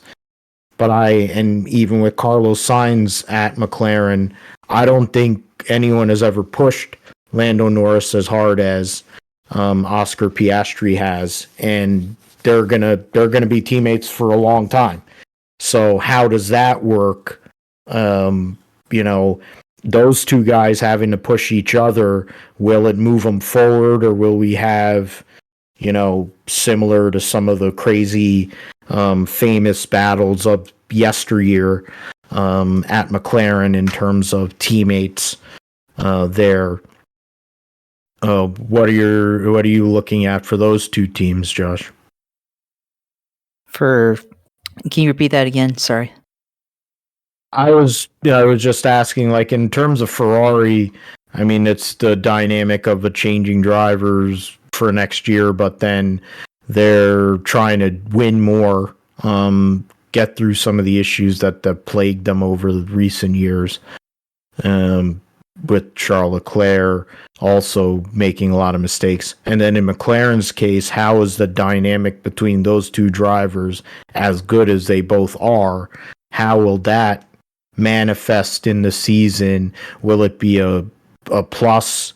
Will they both go and end up becoming better and pushing each other? Or will it end up being like a controversial kind of driver pairing? And they end up looking like fools at times this year. No, I mean, I think I'll start with with McLaren, but with McLaren, they've been an interesting pairing there with Piastri and with Lando Norris, but both of them seem to be very good pairing together. They have had good placings in the last couple of races here last season. Podiums, getting on the podiums, finishing in the points. So both of them, I think, are very due for a possible win or placing on the podium there. So on a more frequent basis. So I think, they're on the cusp of, we've been talking about them for the last couple of years, that they're looking like they're knocking on the door of getting out of the midfield. And, I think they're finally out of the midfield this year. And I think you can solidly say that, they should be a contender to get on the podium for the Constructors' Championship. And, at some point, with Lando, hasn't gotten a win yet, but I think this year he finally gets a win at a race this year in the Formula One season. Piastri, I think he has a really good chance as well. So it's I think they both have very good chances to go out here and win, or more frequently finish in the top half of the points, or be very very consistent throughout the year. And then for Ferrari, I think for Leclerc, obviously he's been kind of hit or miss at places. I mean, he has the pace, he is extremely talented, but we've seen him in terms of luck just have go back and forth between wins or finishing well, and then having bouts where we had an issue in the pits or strategy and they get screwed or something. So definitely something there that they're going to have to look at. But I think with Lewis coming in, I do think that this is kind of a motivation for them to step up their game, to show that they're ready for Lewis, and it's going to be a equal pairing on both sides for Lewis and for Ferrari, and that Lewis isn't going to just like Superman his way to being competitive, but that both of them can work in tandem to have a good foundation. And I think it starts with this year displaying that they can perform up front on a regular basis. And I think for Carlos Sainz, I think this is a good opportunity for him to prove that, like I said earlier, possibly going to Mercedes. I think it's a good opportunity for him to go out and for them to send him off to his next stride. Obviously, we don't know where that is, but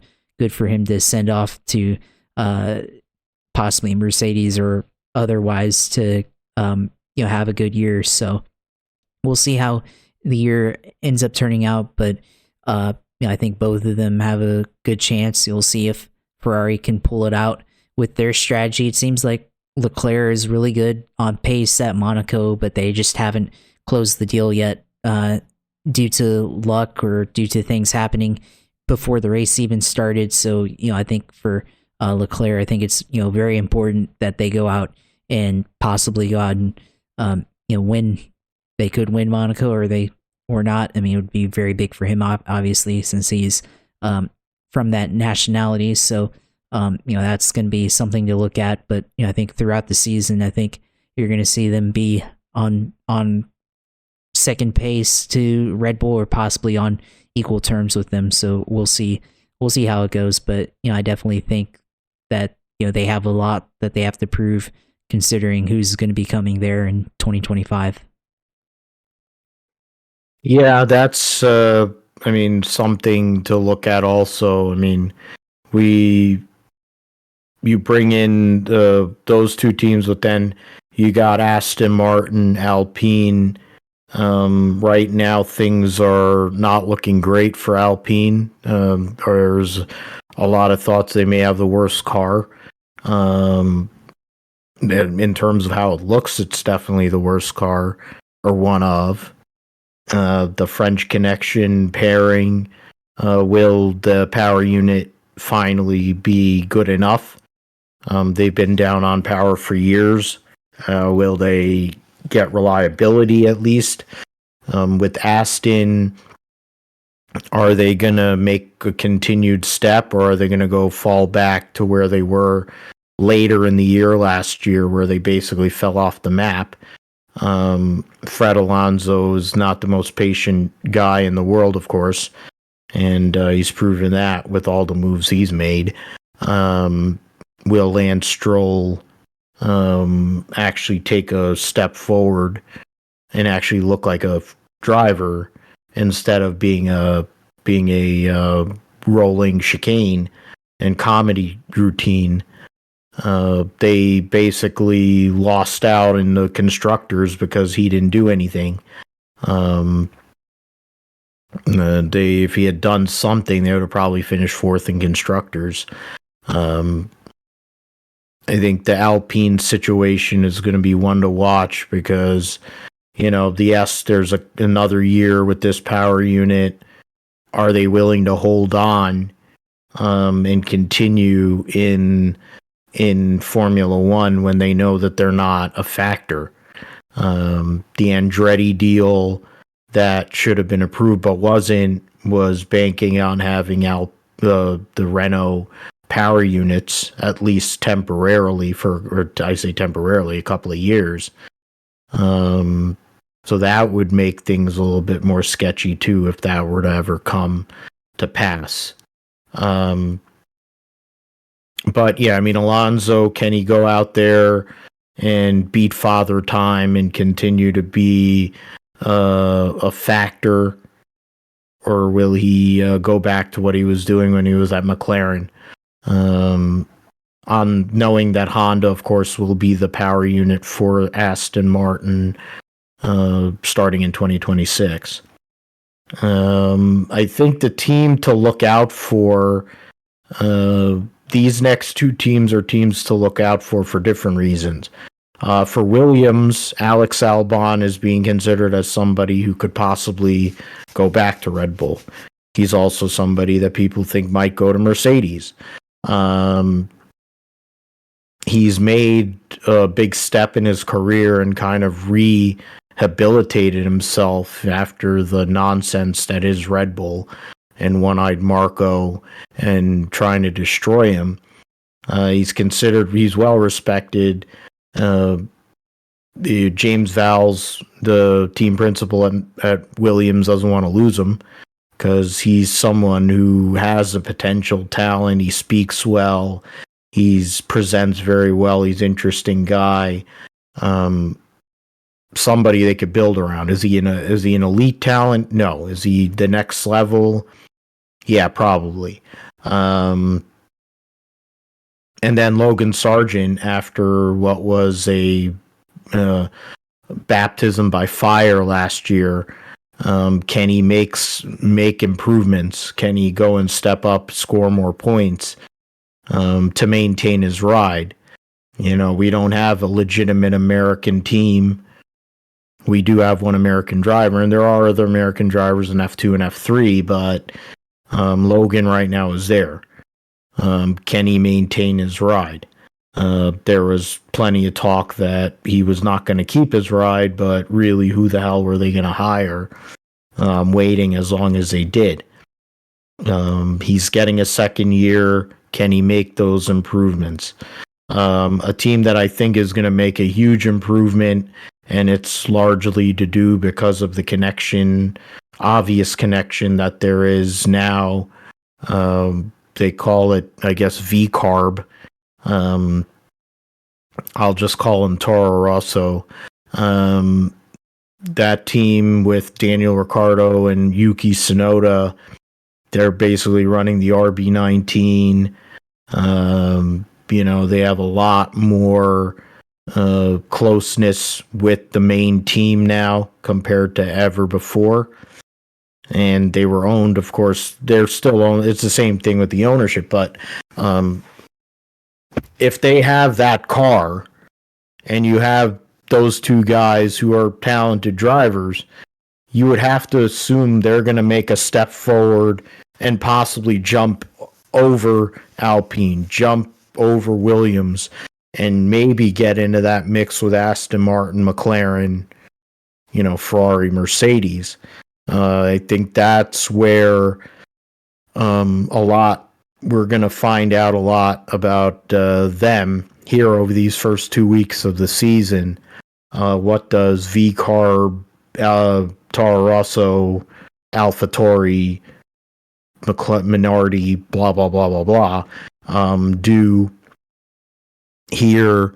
And then with Williams, what can they do as James Vowles continues to make improvements to what was a team that was back, I don't know how many decades with their technology. As they get more with the times, they finally got rid of the dash on the bulkhead of the car, or not the bulkhead, but whatever, on the chassis. Now they actually have the dash on the steering wheel. So that is a major change for them. Something hasn't been the case for many, many years. So those two teams, I think there's divergent paths going on, but in terms of Williams, are they going to have this same driver lineup going into 25, or are they going to be looking for two new drivers? In the case of Red Bull, VCARB, whatever, they're probably going to be looking for one, moving Liam Lawson up. But how will that connection, of course, the big closest connection to the main team, help them possibly move forward and take the step that they've been trying to make for God knows how many years, forward up the grid? I mean, I think with Toro Rosso, with VCAR, whatever you want to call it, with Red Bull Team B, I guess, in Formula One. But I mean, it's an interesting dynamic that they have with the connection that they have to Red Bull, but yet their performance on a year-to-year basis and even on a week-to-week basis is like so far different from them, and it's almost like they're just Red Bull in name only, right? And that they don't have the same performance. They're so different from them. But I think Ricciardo, obviously being back on the grid full time, he has something to prove. And we saw bits and pieces of that last year, right? But then there was a part where he was injured, so he didn't get really to prove all of that in one, his time there. He obviously was on the sideline for a good bit of that. So there's still, I still believe, I'm a Ricciardo guy, that there's still something in the tank for him and that he can go out and be competitive. It's just a question of, is the this car for that team, are they able to continue to perform on a consistent basis? Can he put them in the points frequent enough? Can they show speed on the lap time sheet in practice? Can they qualify well? Can they get into Q3 on a fairly consistent basis? Because I think you're going to have to look at some of those metrics as well, in addition to his results, because if you just look at his results, they're probably going to be peaks and valleys, but you're going to have to hope that that there aren't too many outliers there, I guess, in terms of his results to justify him going over to Red Bull in 25 with repairing with Verstappen there. And then Tsunoda, there's been times where he looked like he was really good in probably the worst car on the grid at times over the last 2 years. So Obviously, there's still questions about him being able to go out and perform on a week-to-week basis, and I think it's kind of the same deal with that I said about Ricardo that is with Yuki Tsunoda. But obviously, he has more time being younger and kind of going through the Red Bull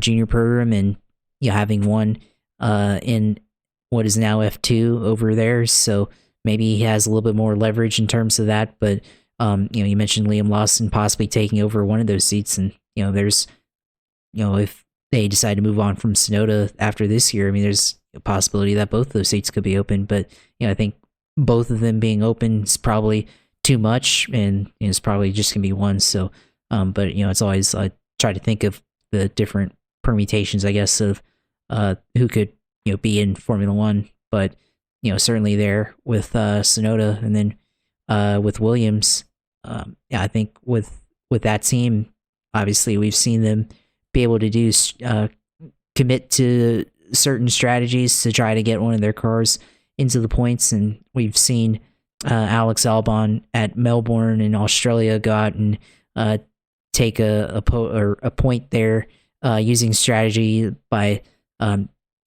staying on hard tires for a very long time, and being able to get a point out of that, which is a huge win for them in that for that team. So I think you're going to be looking at unless they go out and start performing in the points speed wise, let's say with practice and qualifying, they qualify well and all that stuff. So I look for both of them to try to get their way into the points or otherwise outside of it, and use creative strategy to try to get there. But I still think they've got a long ways to go. Seems like they've been rebuilding for several years now, and obviously we've seen that documented on the F1 series with Netflix, and it seems like they've been perennially rebuilding year after year. But you wonder if maybe this is the year where they finally start to take a real corner. But for the future, I mean, could be good for both of them in the future. Obviously, George Russell eventually got up to Mercedes after being in Williams for a few years, so there's always that possibility that one of them can latch on to a team.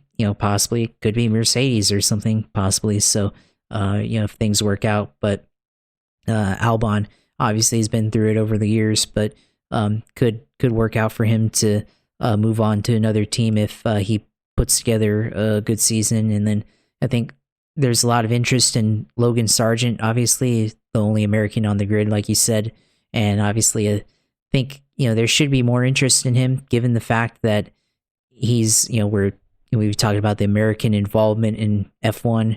I mean, to me, if anything, like if Andretti ever gets allowed onto the grid, you would think that maybe he could be a natural fit to move over there and possibly be on that team if that were to ever come to place. But for now, I think definitely in a decent spot where he has to prove himself here in Formula One with Williams. But they still have a lot to work for here this season. So obviously they've gotten more sponsorship over the years, and obviously Duracell seems to be increasing their partnership with them. So we'll see if they have better results throughout the season. But yeah, I think overall, I think Williams seems to maybe have a better trajectory than Toro Rosso, but or at least one part of it. But we'll see, and we'll find out after the next couple of weeks what we're looking at. Yeah, that's something that we're going to be looking at for as the season goes on with those two teams. I think that they're on the cusp of possibly getting into that, like they're with the Alpine in that next tier of teams. And one of those teams maybe make that move forward, or can multiple teams jump? The last tier of teams is right now the two Ferrari customer teams. Now whatever Sauber, they have any number of different names. Sauber and Haas. The Haas team had a terrible car. They've already been out and said that they're not going to have a fast car to start the year. They have a new team principal, Gunther Steiner, let go after however many years being the team principal. With Sauber, they're in transition mode because they're supposedly going to get Audi owning the team, and then with the power unit, but there's rumors now that might not even happen. That's similar to when BMW left, and then Peter Sauber basically had to come out of pocket to save the team. Will it happen again? To be determined.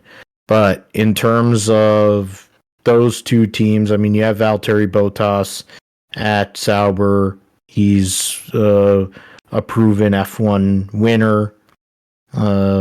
But, you know, this team, they've not been all that productive over the last few years. You can think about with Sergio Perez, they were able to put up podiums in years past, and other drivers, but now they're not that kind of team anymore. With China finally coming back to the schedule for the first time in I don't know how many years, Zhou Guanyu will have a home Grand Prix.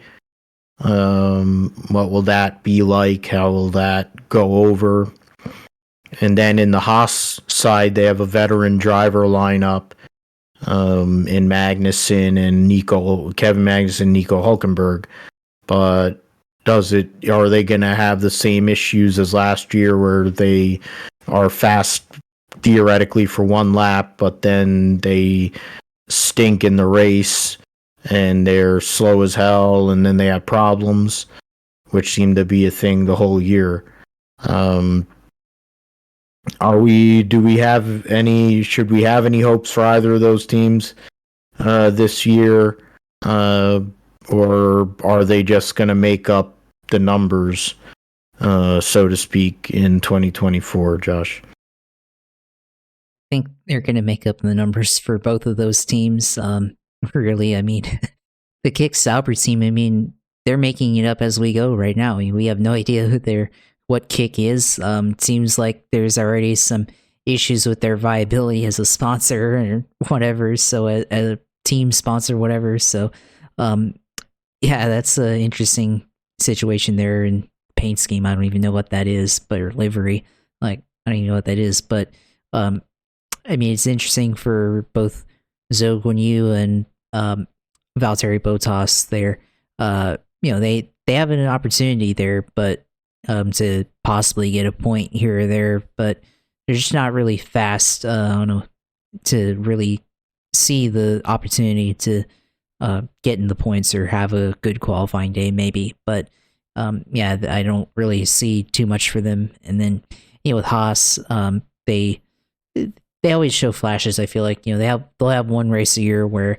they finished really good. They shock everybody and maybe get onto the podium and you know, have good day, but then they can never put together a good season. And you know, it's interesting when they debuted, Romain Grosjean got into the points, I think the first 2 weeks of the season, and then they like fell off the map after that, and they've always been kind of like up and down in the weeds, out to lunch for the most part. And you know, obviously Romain and Gunther Steiner both kind of, you know, becoming personalities in the sport in a way, but you know, they haven't really showed too much in performance. But you know, this year with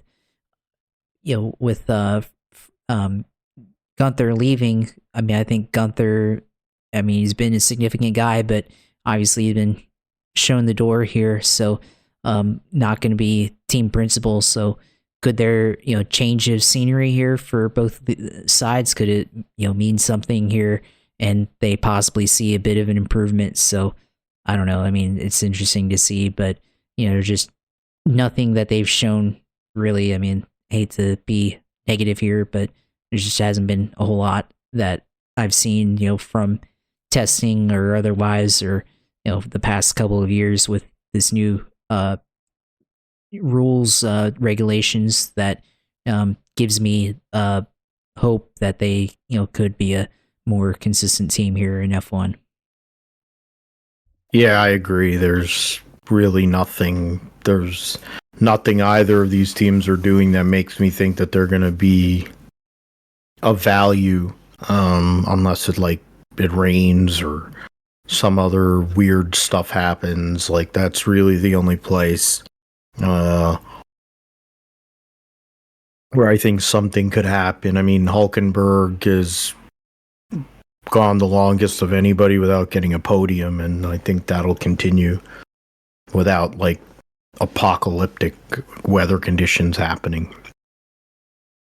So, I mean, in terms of our picks, I think we both are going the way of fish lips, I would assume, for the championship. But in terms of the second and third in points, I'm going to go and say that Lewis Hamilton finishes second in points and Charles Leclerc finishes third. Oscar Piastri fourth and Fernando Alonso fifth. So I'm saying that Aston Martin actually is able to compete for enough of the season where Alonso is able to get good amount of points. I'm saying Piastri beats Lando Norris. And then in terms of Ferrari, even though Carlos Sainz, I think, is the better driver, though, of course, they put more weight towards Charles Leclerc. He goes out and he's able to win a race, and that pushes him along with his qualifying pace to third. And then Lewis, on his way out, gets back to the top step of the podium, but it'll be a big gap between him and Fish Lips, but he gets the win. He's more consistent than Russell, and that leads him to second in the Drivers' Championship. And I mean, that's in constructors, I also look at the constructors in that same line. Red Bull, Mercedes, Ferrari, McLaren, and then Aston Martin, which is essentially what we had last year. I don't see that changing. I do believe, though, that the whatever V-Carb Toro Rosso team is going to compete for podiums. I think that Daniel Ricciardo will have a chance to win a race at some point this year, and he'll finish second at some point this year. That'll also be the case for Yuki Tsunoda, and that Logan Sargent will get a top 5 finish at some point this year as well, which would also mean that in terms of Alex Albon, he'll be in a chance for a podium. So I think those two teams take huge steps forward here in 2024 and make some noise here and there. They won't do it every week. There'll be weeks where you wonder, but they'll have their moments. Those are my picks and thoughts. Or what say you, Josh, in terms of drivers and constructors and some wild card picks?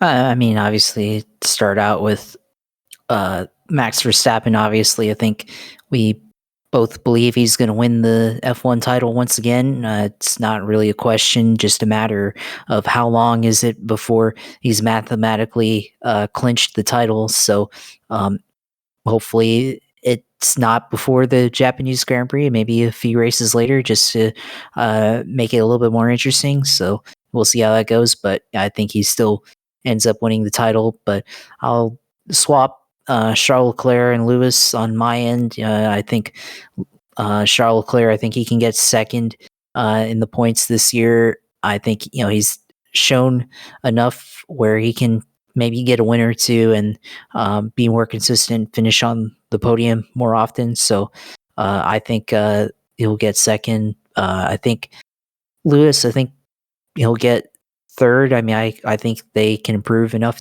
for him to finish third, but I just don't know if he can win more often enough to get second or be more consistent. So I'm gonna say that he finishes in third place, and then fourth you said Piastri, and I'm actually gonna swap that out with Lando Norris. I have a little bit more belief, I guess, in his ability. I think he's still, I think, the number one guy there in McLaren. So I think he's shown good enough to finish in fourth place. And Alonso, I mean, fifth place, I feel like it's a little too high for him. I mean, I still think he can get it done, even at being the oldest driver in the grid. But yeah, I think he's still, with with his team, I mean, they've shown a lot of speed, but over the years that he's been there. But I just don't know if he can improve from where he's at. So I'm gonna say that Carlos Sainz gets fifth place in the standings there. Constructors title, obviously I think Red Bull probably by default, just because I mean, I think that's what's going to happen. Red Bull gets enough to get the constructors title once again, but I think Ferrari gets that second place in the title, and then I'm going to say that I mean, it's a toss up between Mercedes and McLaren, two partners. They're both the same engine and everything, so I don't know. I mean, I'm going to say that McLaren gets the title or not the title, but that McLaren gets third place in the constructors title there. So yeah, that's what it's. I mean, it's going to be interesting, but yeah, that's kind of I'm foreseeing things, and yeah, we'll have to wait and see until the end of the year.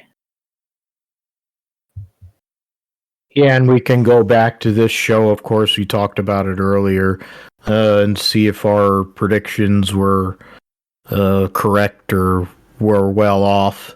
But I mean, it is what it is. With Formula One this year, there's more intrigue off the track and in other parts of the field than there is with the front of the field because of what's been going on. Went through, I talked about Karen Horner. I mean, supposedly a decision will be put out in the next couple of days about whether he'll maintain his job as team principal at Red Bull. He's the longest tenured team principal.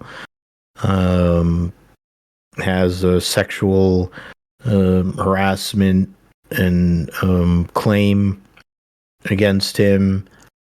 If he gets taken down, then I'm trying to think of who would be the next team principal. At this point, it might be Toto Wolff. Probably because I think it probably is Toto Wolff. So, but we'll see what happens with that.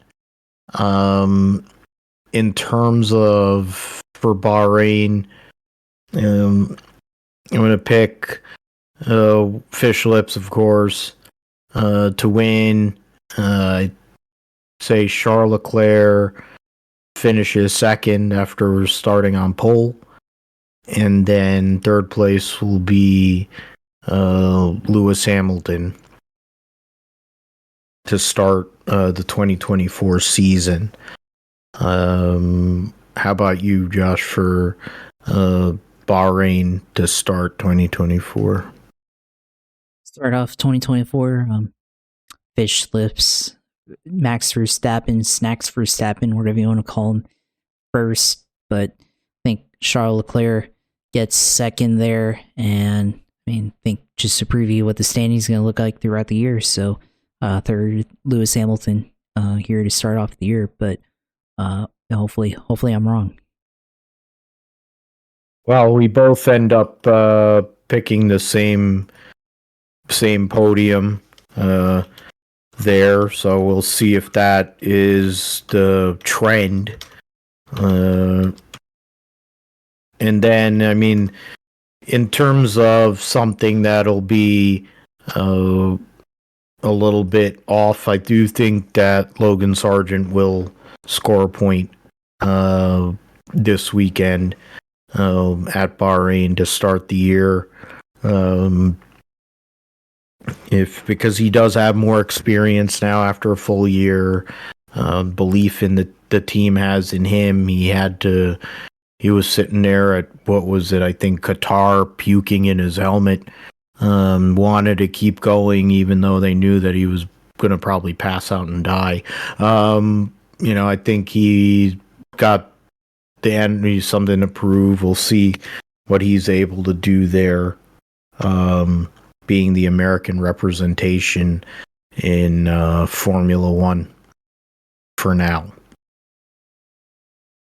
All right, roundup time. Let's get into World Superbike. They started the year at Phillip Island, and the results through for the Australian round, the start, Nicola Bulliga for Ducati. Factory team gets the victory in race one over Andrea Locatelli and Andrea Iannone, who's making a return after a 5-year ban because of drugs, performance-enhancing drugs. The Super Pole race and race two were both won by Alex Lowe's, who's the lead rider at Kawasaki now. Andrea Locatelli finished second in the race one, as I mentioned, and also in the Super Pole race. And defending world champion Alvaro Bautista finished second in race two. Danilo Petrucci rounding out the podium there. Former world champion Toprak Razgatlioglu in his first race for BMW finished third in the Super Pole race. So right now, Lowe's leads the points by 9 over Bulliga. Then there's a huge gap to Locatelli, Iannone, tied for third. Alvaro Bautista is fifth, 23 points behind. Petrucci, Argeter, Razgatlioglu, Vandermark, and Gerloff. So 3 BMW riders all sandwiched together. And Sam Lowe's, Michael Ruben Rinaldi round out the double-digit guys right now, points-wise. Ducati holds a 1-point lead on Kawasaki. Yamaha's third, BMW fourth, and Honda a distant fifth in the constructors or manufacturers standings. Moving the next race for World Superbike will be in a month's time at Catalunya.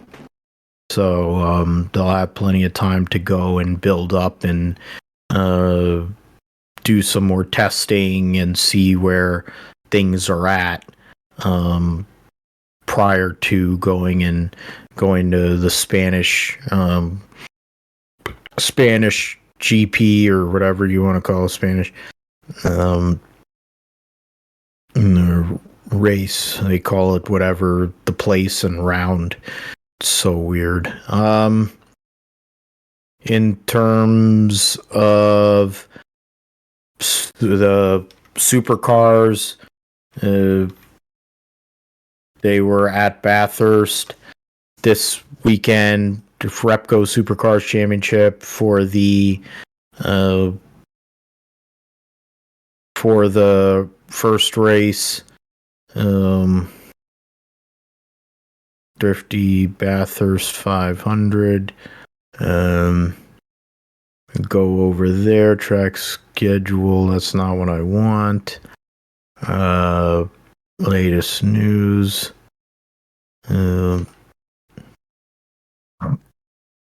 Takes on roller coaster first round. Holy DJR Mostert expectation shift after pushing 888. Trying to get the results there. Can't seem to find the results. They're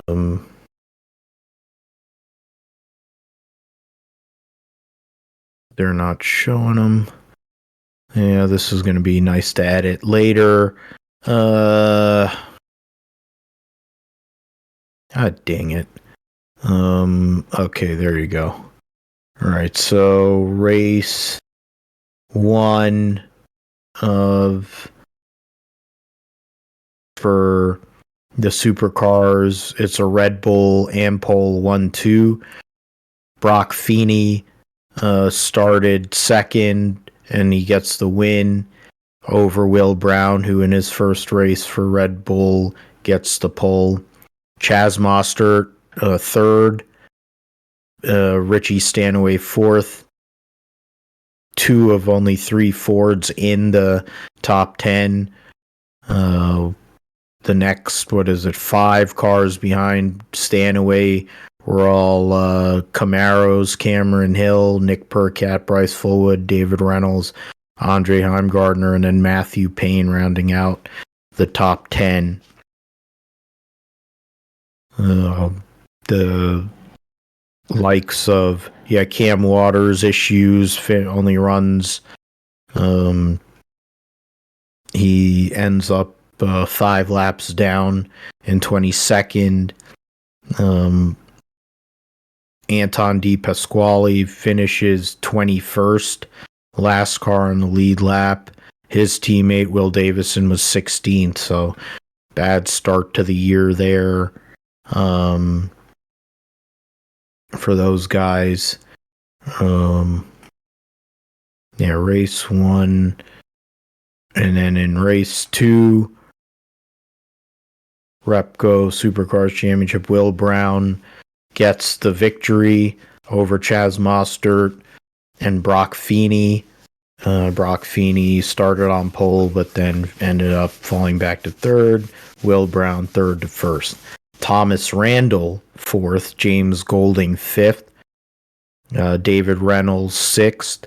Matt Payne seventh. Jack LeBrock eighth for Erebus. Nick Percat ninth. And Will Davison rounding out the top 10. Cam Waters has a lot of work ahead of him. Tough start to the year for him, but he's got the potential and talent to go and handle himself accordingly. In terms of they don't have the updated point standings, but it's whatever, who cares. Their next race will be Melbourne Super Sprint, which of course will be with the Australian Grand Prix for Formula One.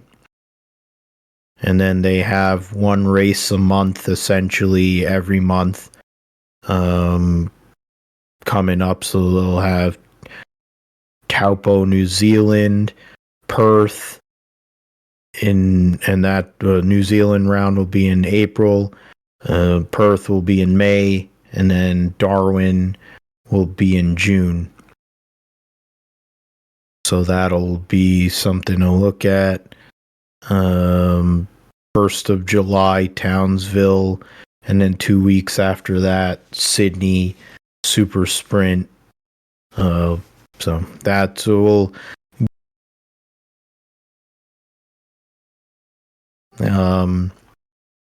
There, in terms of F2 and F3, Formula 2 in 2024, they're gonna have a brand new car this year, so that'll be interesting how that all works out. What goes on there with teams and drivers. So ART this year will have Victor Martins and Zach O'Sullivan driving for them. Martins a Alpine development driver, Zach O'Sullivan for Williams. Prema, Ollie Bierman, Andrea Kimi Antonelli, the Mercedes Junior, there for Prema. Zane Maloney, driver for Rodin Motorsports. It used to be Rodin Carlin. Now it's Rodin Motorsport. And Ritomo Miata, the Super Formula champion, moving to Formula 2. Lucas Oil Dams team, which will be an All-American driver lineup. Jack Crawford and Juan Manuel Correa will be driving for them. Kush Miney, the Alpine development driver, and also connected to Mika Hakkinen, and Gabriel Bortoletto, the other driver for Invicta. And then MP Motorsport, Dennis Hauger and Franco Colapinto. Van Amersfoort Racing will have Enzo Fittipaldi and Rafael Villagomez. High Tech, Amory Cordial and Paul Aaron. Then Campos Racing will have Isaac Hadjar, the Red Bull Junior, and Joseph Maria Marti, Trident, Richard Vachor, and Roman Stanek. And then PHM, whatever PHM, I'm trying to remember what their old name was, but Joshua Durskin and Taylor Barnard, the drivers there. So we'll see what happens. You got a bunch of guys that are back after last year, team swaps too, but curious to see how that all works out. Jack Crawford connected with Aston Martin these days, and then after being a Red Bull Junior for many years. So that'll be something to look at. In Formula 3, Prema, of course, the lead team, Dino Begonovic, Gabriel Mini, and Arvid Lindblad, the drivers there. Leonardo Fornioli, Sammy, I can't even say that guy's last name. I'm not even going to bother. Santiago Ramos, the other driver. MP Motorsports, Tim Tramnitz. Kuiper, yeah, no, I'm not even going to do that one either. Alexander Dunn. Oliver Goth, Sebastian Montoya, and Mari Boya for Campos. Luke Browning, Martinez Stenshorn, and Stian Shields for High Tech. Charlie Wirtz, wonder if he is Alexander Wirtz's son. Max Easterson, the only American in F3 this year, and Matthias Zagazeta. Van Amersfoort, Noel Leon, Sophia Florsch, the only woman driver. Tommy Smith, as plain of a name as you can come up with, for VA, for Van Amersfoort. ART, Christian Mansell, Lawrence Van Hopen, and Nikola Soloff. Yeah, that's a Filipino driver, and they're gonna have to shorten that crap because there's no way I'm gonna try that one. Nikita Bedrin, Joshua Dufek, and then Roden Racing, Callum Voisin, Peter Wisnicki, and Joseph Loke, the drivers there. So we'll see what happens at Bahrain to start the year, how those guys all fare. And we talked about, NHRA is close next couple of weeks. They'll be coming back, so we'll talk about that when they come along and more. All right, so let's make our preview and picks for Vegas. First regular race of the season, Truck Series. I made picks first there. I don't know what the order was last week either offhand, but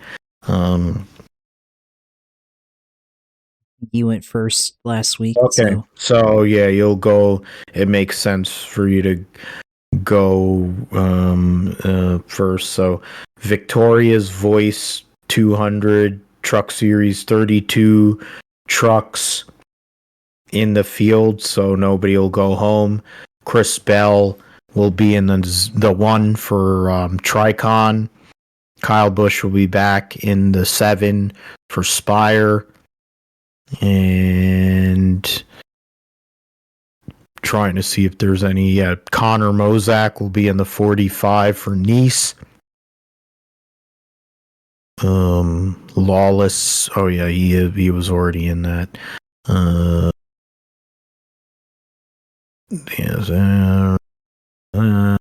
All the rest of that is the same. So, who do you say, Josh? Who do you see as your winner and wild card choice for this weekend at Las Vegas for the trucks? Kyle Busch, home track. It's easy to go chalk here. I mean, he won last week, which it's a different style of racing, but I think it's like we talked about earlier with Phil and Sarah. It's a different type of Kyle Busch that we've seen than from the past. So yeah, Kyle Busch comes out. Still high performing, but just maybe a more chilled out Kyle Busch winning this weekend in the Truck Series, and then wild card. I'll go with this is interesting, but I'll go with I can't. I want to go with somebody, but then they're like, I don't know, but Tanner Gray. How about that? I'll go with Tanner Gray. I was gonna say Taylor Gray, but I feel like he's better, so I'll go with Tanner Gray as my wild card. Tanner Gray wild card. Okay.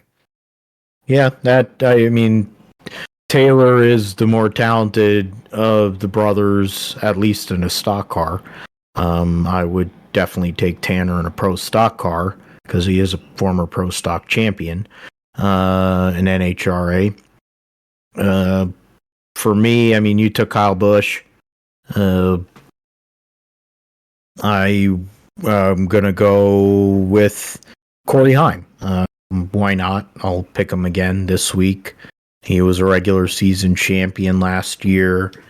He was able to kind of do it on any type of track. So if Kyle Busch doesn't win, which is highly likely. I think Corey Haim's the next best choice. My wild card choice for this weekend, I think,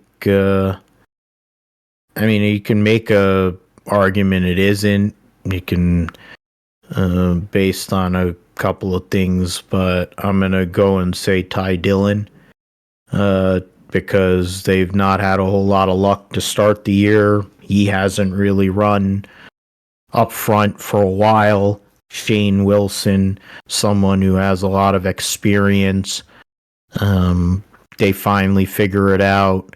What was it? The only race that they won with the D Burrito was a plate race, but he had some runs on 1.5 mile racetracks that were pretty decent. So I'm going to go with Ty Dillon as my wild card choice at Vegas for trucks. Xfinity Series choices there, get into the entry list for the Liuna NASCAR Xfinity Series, 38 for 38 spots, so no bumping this weekend. I'm trying to go, Garrett Smithley back in the 6, Ammerling staying in the 07. The first change in the lineup is Eric Almirola will be in the 19 instead of Ryan Truex. So Eric Almirola will make his 2024 debut. Corey Haim will be in the 26 for Sam Hunt. Got Parker Retzloff has had he's had 2 top 5s this year, or at least 2 top 10s. The 32 is entered, but I don't know if Jordan Anderson's actually going to run or not. 36 is also entered, but it doesn't, and it was a late entry, or no, they withdrew the 36, so they only have 38 cars. What do you call McLaughlin, Leland? BJ McLeod continues to drive his own 78. Nick Leitz back again this week in the 92. JJ Ailey in the 14 for SS Greenlight. I'll go first, and I'll pick John Hunter Nemechek as my pick. If I wasn't gonna go chalk that way, I was probably gonna go Eric Almirola because of his experience, but I'm gonna go with John Hunter to win. And then my wild card choice for this weekend, we'll say, is I will go with I'll go with Haley Dean.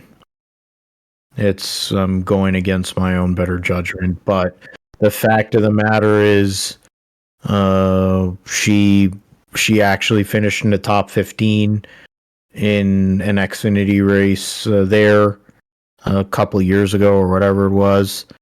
So she has experience there in an Xfinity car. AM Racing brings good vehicles to the track. They were able to do it for that idiot stick Moffitt last year. So she's had kind of a quiet start to the year. This will be a good spot for her to go get a good run to win. Trying to go there. JHN to win. And then Deegan as a wild card. Yeah, I forgot about Supercross. That reminds me because her brother won the 250 class in Supercross. So, but what about you, Josh? Who are you looking at for the Xfinity race?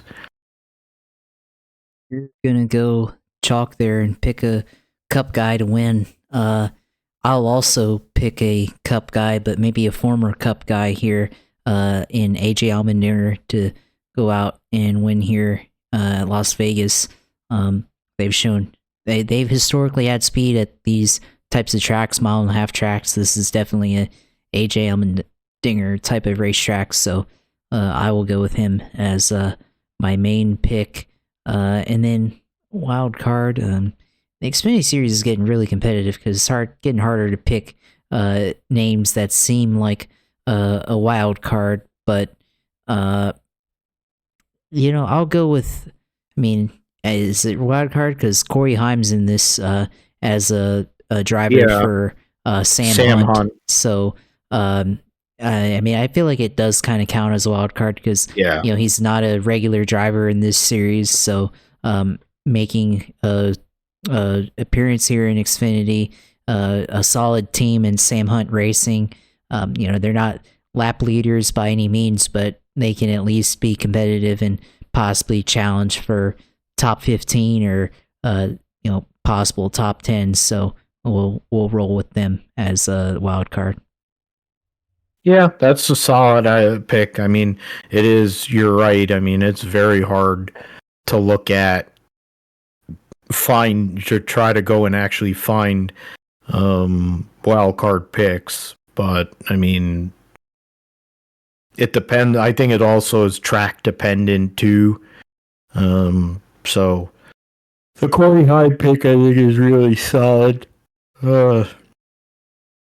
We'll see what happens though with that race. Pennzoil 400 at Las Vegas this weekend, the Cup Series, 37 cars for 40 spots, so no issue with bumping. NY Racing will make their 2024 debut with JJ Ailey. Trying to go through. Kubota will be on Ross Chastain, Discount Tire back on the 2, Bet MGM on Baldspot Dylan, Mobile One Take 5 will be on Josh Berry's number 4, Solomon Plumbing for Brad Keselowski, USANA for Corey LaJoie, Bet MGM also on the 8 for Kyle Busch, Lumar Window Film for William Clyde Elliott II, Fantic, which is also on the 00 for Cole Custer, will be on Gagson's car, Sport Clips for Hamlin, Menards, Paul Menard back actually driving Trans Am, which was interesting to see. Regular like Trans Am TA1, Ernie Francis Jr. also went back to drive in that. Mahindra Tractors back on the 14 for Chase Briscoe, and 29 Capital Partners continues with Kaz Gralla. Derek Kraus to make his Cup Series debut with Colleague Racing Western States Flooring. Fastenal for Christopher Buescher. Reeser's Fine Foods for Truex. Interstate Batteries for Christopher Bell. With Motorcraft Quick Lane for Harrison Burton. Pennzoil for Joey Logano. Columbia Sportswear for Bubba Wallace. ZHP for William Byron. South Point Hotel and Casino will be on Daniel Hemrick's 31. Of course, the Gone family, big supporters of Daniel. Loves will be on the 34 for Michael McDowell. 38, no sponsor listed on the entry list. John Hunter Nemechek will have Albertsons on his car. Dollar Tree on the 43 for Eric Jones. Urban Youth Racing School for Yaley. Nasty Beast back on the 45 for Tyler Reddick. Smiths and Treetop. I think Treetop is the juice for O. Richard. Haley, nobody listed.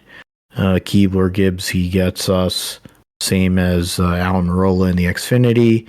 Focused Health for 71 of Zane Smith. Premier Security for Carson Hocevar. Again, they're both the 77 and 99, same sponsors as they had last week.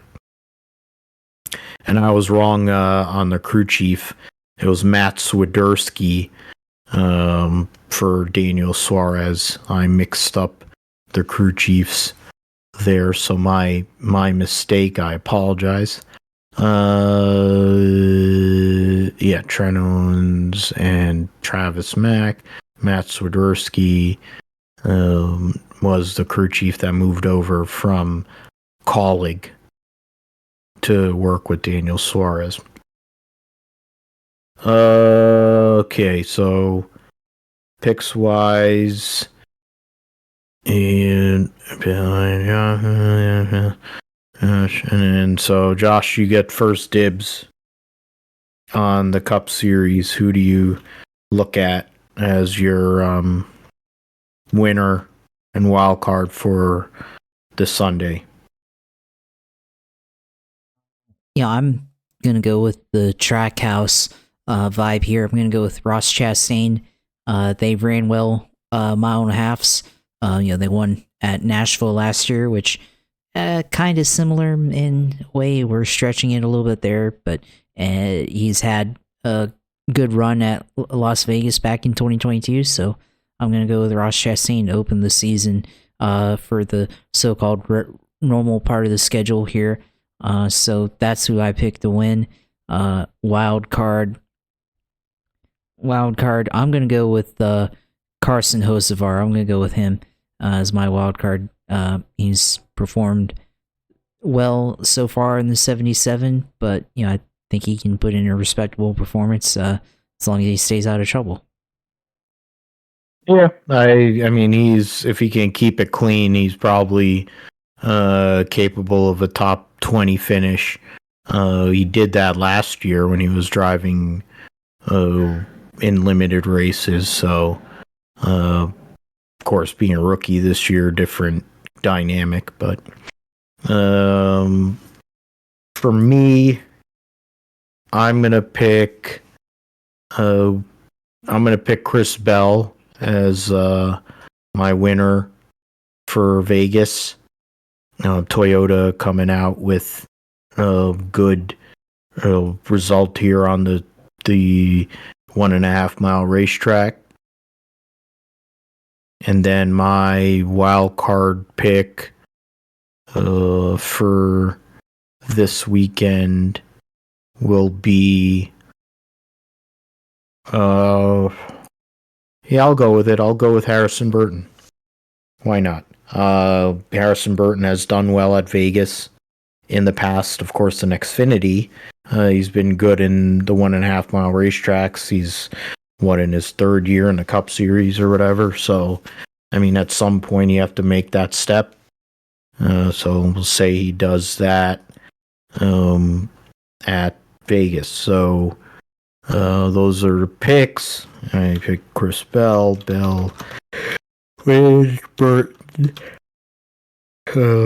Harrison, Burton wild card. All right, so that's that. We'll see what happens next week and recap it all on episode 210 of the GSP. Josh will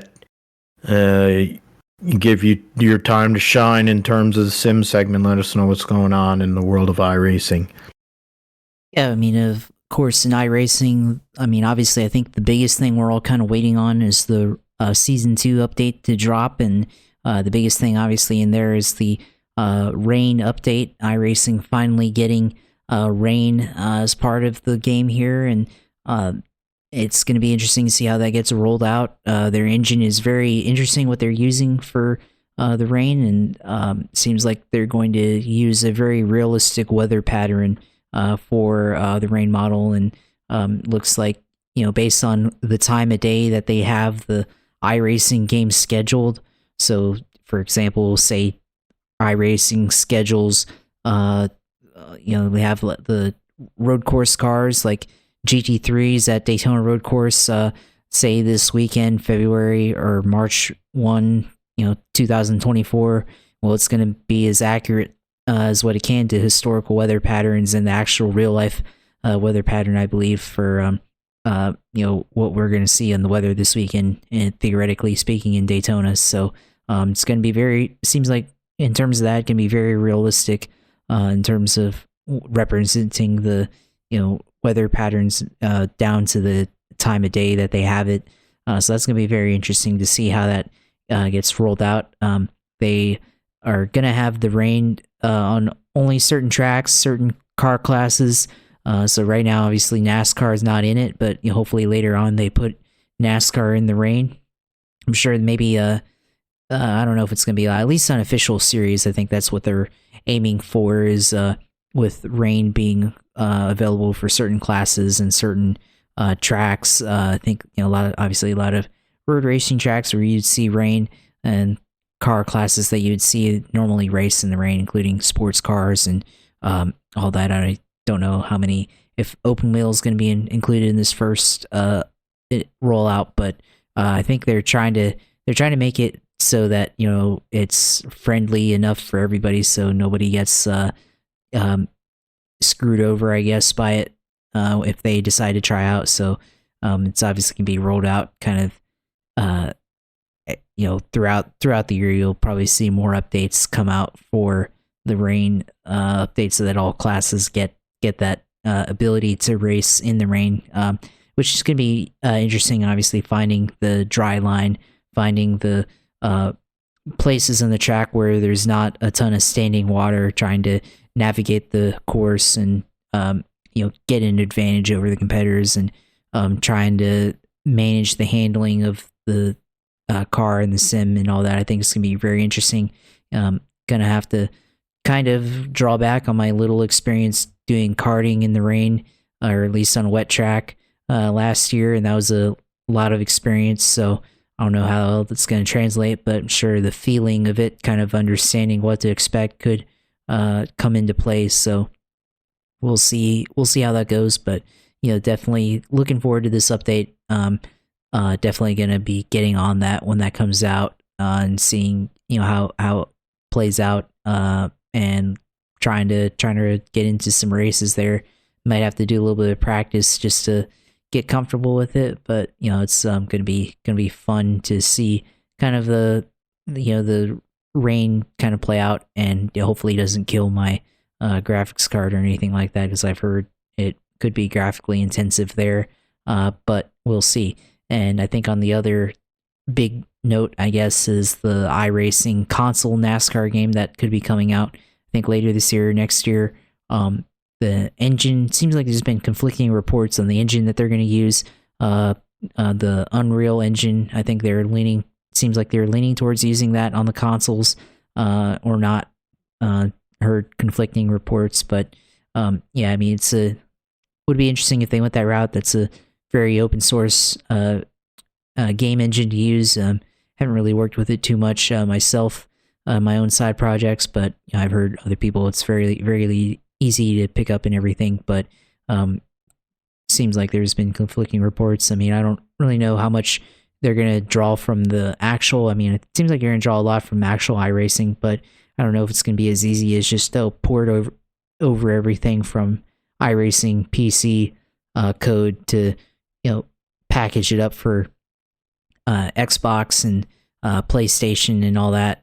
So I don't know how long or how difficult that would be, but I imagine there's going to be some similarities, and they've already got experience with the World of Outlaws, of course, that's already on iRacing, but iRacing, of course, bit more challenge here with the Cup Series and getting the rest of NASCAR getting everybody to do the development there. So we'll see, but definitely trust them to come out with a good game, in comparison to what we've seen for last couple of years on console there. And then I think last thing, iRacing, in addition to the rain and all that, I think they're slowly rolling out a career mode on iRacing. So obviously the last couple of years they've come out with AI racing, which they never had until recently. So now you can actually set up a full count field in most of the classes, I think now, including like IndyCar and NASCAR, and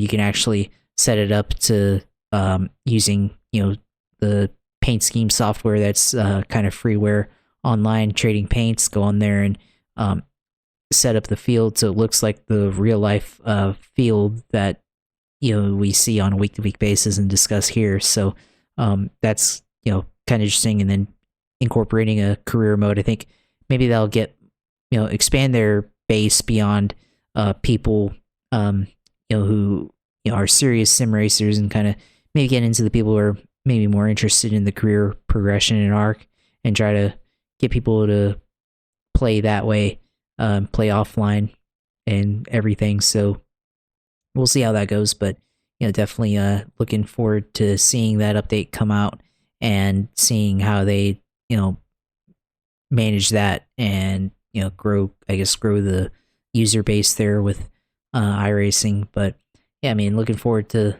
all these updates and seeing how fun it's going to be to play in the rain, of course, and racing there. But in the meantime, should we do iRacing this week? Xfinity lost, I think, all Cup Xfinity trucks at Las Vegas Motor Speedway this weekend. Talladega, of course, Draft Masters, which I haven't really participated in a while. You've got GT3 Circuit of America Grand Prix course, Formula Fords at Laguna Seca, GR86 Classic Series at the Watkins Glen boot configuration there. So that should be interesting. IMSA Vintage Series also at Watkins Glen. So I think the old GTP cars from the 80s and early 90s there as well. Let's see, street stocks at Southern National Motorsports Park over there. Let's see what else. Race, Xfinity there. So I mean, that's what it's looking like this week in terms of iRacing course. Haven't really played much since the iRacing Daytona 500. Kind of have to do a little decompress, I guess, to kind of get away from it. But try to be playing a little bit more often now. Now no full distance attempts until probably the Indy 500 or the Coke 600. So we'll see there. But one other thing I did see here, reading through the news on iRacing, at some point very soon they'll be releasing or starting a new series for the Racing Prodigy program, which they said the top 80 or top 48 racers in the series will have a chance to go into like a finals series, and then eventually that's supposed to lead into a opportunity to drive a real racing car. So if you make it into the top 48 of this and then get finals and I place well or win, I think could have a chance to drive a racing car. I don't know what type, probably open wheel, but this series is for Mazda Miata, so we'll see what type of car they will let people race there. But that could be interesting.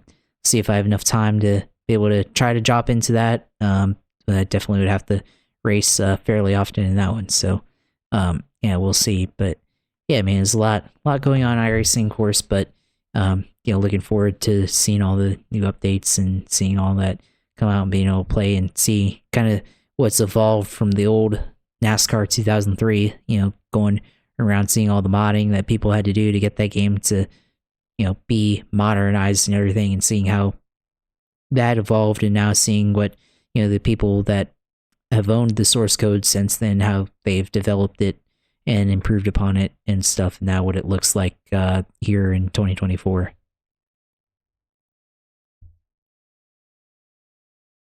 All right. Yeah. So, with that, you can find us. You can find us at Grip Strip Pod on Twitter.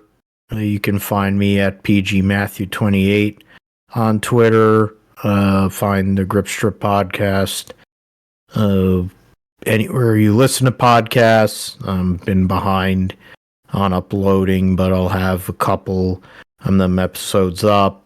Josh has posted the video feeds, of course, on the YouTube page, Grip Strip Podcast. And then you can also hear it on philipgmatthew.com. Josh, where can we find you again on the socials? I mean, kind of got out of order there, but I mean, Yeah. of course, find me, JP Huffine, on Twitter, but go in there, follow me and everything. And then, of course, go in YouTube or our Group Strip Podcast YouTube, which mentioned there, which have everything uploaded there. And then our stream, or my stream for sim racing at usailor2 or Twitch TVs /usailor2. So go on there and see all my streams and everything. Still have the Daytona 500 from both attempts still up there, so gotta chop those up because I definitely missed a lot of wrecks in the second attempt that I did. So, and everything. So looking forward to streaming throughout the year. So yeah, go on there and follow. All right. So for Josh, I'm Phil. We'll see you for episode 210 of the GSP, recapping the Formula One season opener and leading into their second race at Saudi. We'll also talk about everything at Vegas and lead into Phoenix the following week for Cup and Xfinity, and anything else going on in the world of racing we'll talk about here on the Grip Strip Podcast. So thanks for listening and supporting, and we'll see you next time.